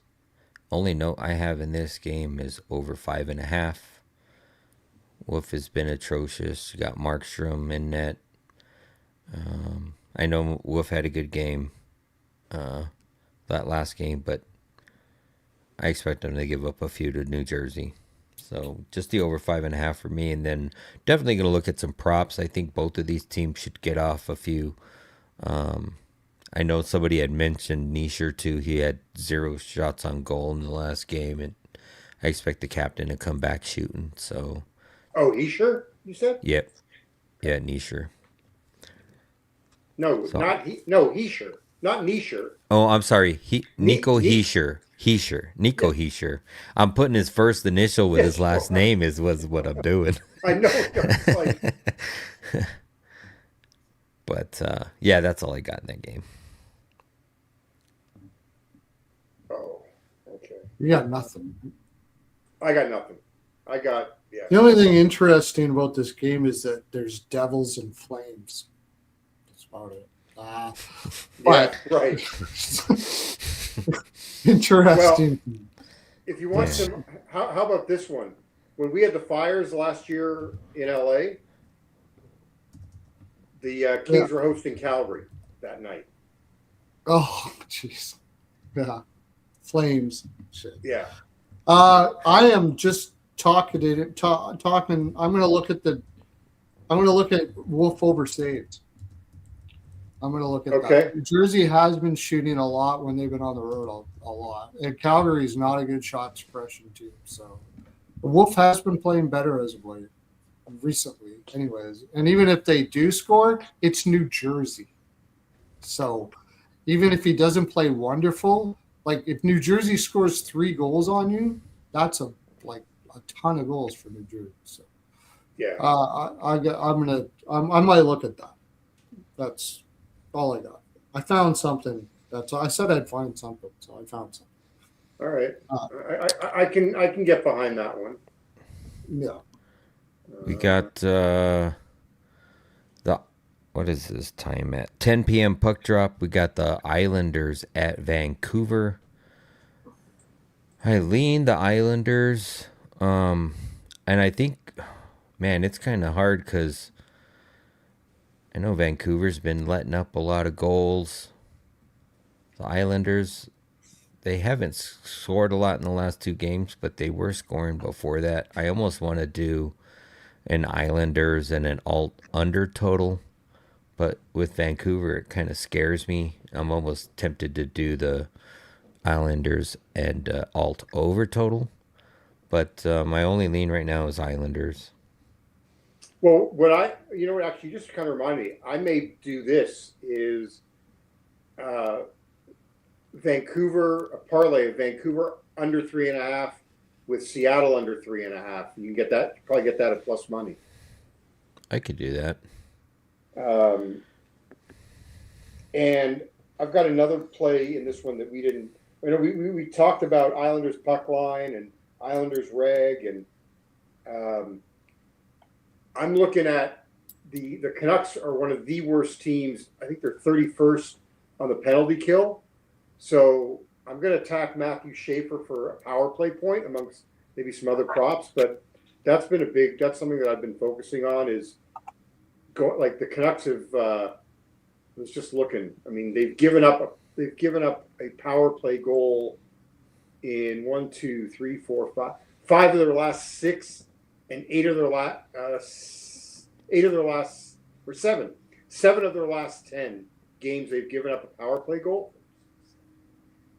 Like 9 power play goals in their last 10 games. Wow.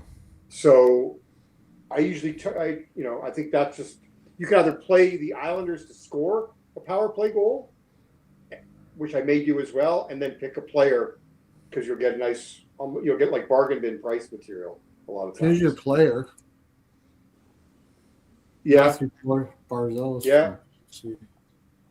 Well, yeah. I mean, because Schaefer, half of his points are on the power play. Yeah, you could do Schaefer too. Yeah, that'd be a good one too. So that's just something else I'm throwing out there. Okay. You get it? Go ahead.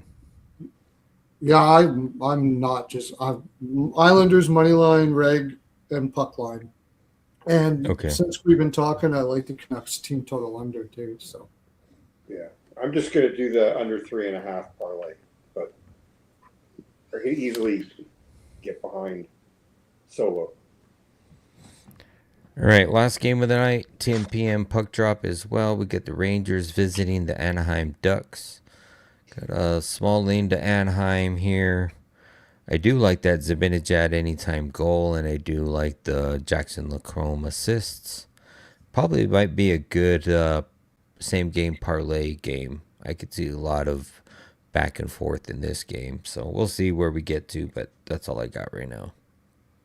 Yeah, I'll also, I mean, obviously the Zibanejad, the Ducks team total over, especially because I think it's Spencer Martin. And then I know someone was mentioning Seneca goal and Lacombe assist. I can get on board with that. And Something with Kreider. Oh yeah, previous team. I don't even mind Truba over shots if you can get that. Yeah. Oh yeah. Yeah. Yeah. Okay. But yeah, same thing. Ducks ML, team total over 3. Over for the game. I'm gonna put some over for the game. I don't think the Ducks are shutting anything down. Over for the game, but that'll be the smaller bet. But over 6.5. All right. Hey, who had the Oilers, by the way, with back-to-back shutouts? Anybody? What's that? What was that? The Oilers with back-to-back shutouts. Wow. Oh, They shut out Vancouver, and then tonight the shutout St. Louis. St. Louis. 2 different goalies, right? Not Yeah. the same goalie. Yeah. Yeah, it's Vancouver and St. Louis. I'm Yeah. not too crazy about that. All right. Pearlo dance for land. We got it all done. That's White my man over, buddy. 42, my friends. It's tomorrow. Tomorrow is Tuesday, Monday. Monday. So we're back on this channel tomorrow, right? Martin Luther King Day. Yeah. Martin holiday. Luther King Day. That's right. Get a bottle of Hymes for Martin Luther King Day. Yeah. I don't know how that relates to each other, but you should get one anyways because everybody needs a bottle. At least one bottle. My God. Get a vat. Go down to the Costco and get a vat. Perfect day. Perfect day to go down and get a vat. Celebrate Mr. Martin Luther King. Great man in this land. Absolutely no doubt about it. I'm happy to be here in the United States where they sell it. Like in Canada, they don't really celebrate it all that much. I was like, why don't we celebrate it? It's not just like a United States thing here, man. This is all over the place. That guy should be celebrated in every country. It's fantastic human being. So that's my full 42, though. That's all I have to give. However, I give 100% of it to you, don't I? That's why I do my 14 naps a day, man. Because I can build up my 42 and give it to you. Exotic. Tell them what it's all about there in the exotic world with Dre. Well, you can find me over on YouTube, X, Instagram at Exotic Wagers with a Z. If you want all my official plays, the plays I put money on and put out, you can click the link to my Discord in any of my bios and get my plays for free. So, yeah, that is it. And what do you got going on there?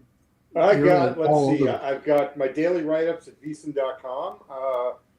Monday, I will be on NHL Network Radio at noon Eastern, 9 a.m. Pacific. And sweet. I got to catch that. Yeah, we'll be lots to talk about in the Pacific Division tomorrow. That's on Sirius, right? Monday. On Sirius, Channel 91. Yeah, I never knew it. Like I said before, I always forget what time it is because I listen to it all the time. And then you're on, and I don't think, it's on this day or whatever. I just thought every Monday at noon Eastern. Every Monday at noon Eastern, go check them out, JD. One of the finest in the land. That's why he comes on here. Have a good one. Great day, everybody. Always a pleasure. Let's see you on the Ice you, Guys tomorrow. Yeah. And isn't it Tuesday? We got that Patreon. Oh, yeah. I'll be on that. It's a free-for-all. Oh, it's a free-for-all. Free-for-all Tuesday night, man. It's going to be you want to get on that. Alex is buying drinks after that Columbus cash. He had like 5 different plays that hit in like 2 minutes. Oh, wow. Really? He had the Jackets, money line Jackets. He had the game going to overtime. He had Jackets to win in overtime. Yeah. Wow. I won a lot on that Jackets game too, but that guy, especially live betting, man, those guys, I am not the best live better in the world. No, he didn't live bet. That was all pre-flop. That was all pre. Okay. Yeah. Wow. I'm just saying though, get over to it, get your wallets out, and bet whatever they do live because you're going to make a ton. Those guys are incredible. And we'll probably all be on there. Get over to their Patreon too. Get on the Patreon. It's only like $10, and they do Patreon only stuff, so you can't do it like just on YouTube. You got to be a Patreon member. $10 a month, man. It is the best value in sports betting. Period. Yeah. That's 14 Canadian. 14 Canadian. Yeah, it's unbelievable that it's that cheap. All right. Thanks, everybody. Talk to you tomorrow night. Okay, See bye. ya.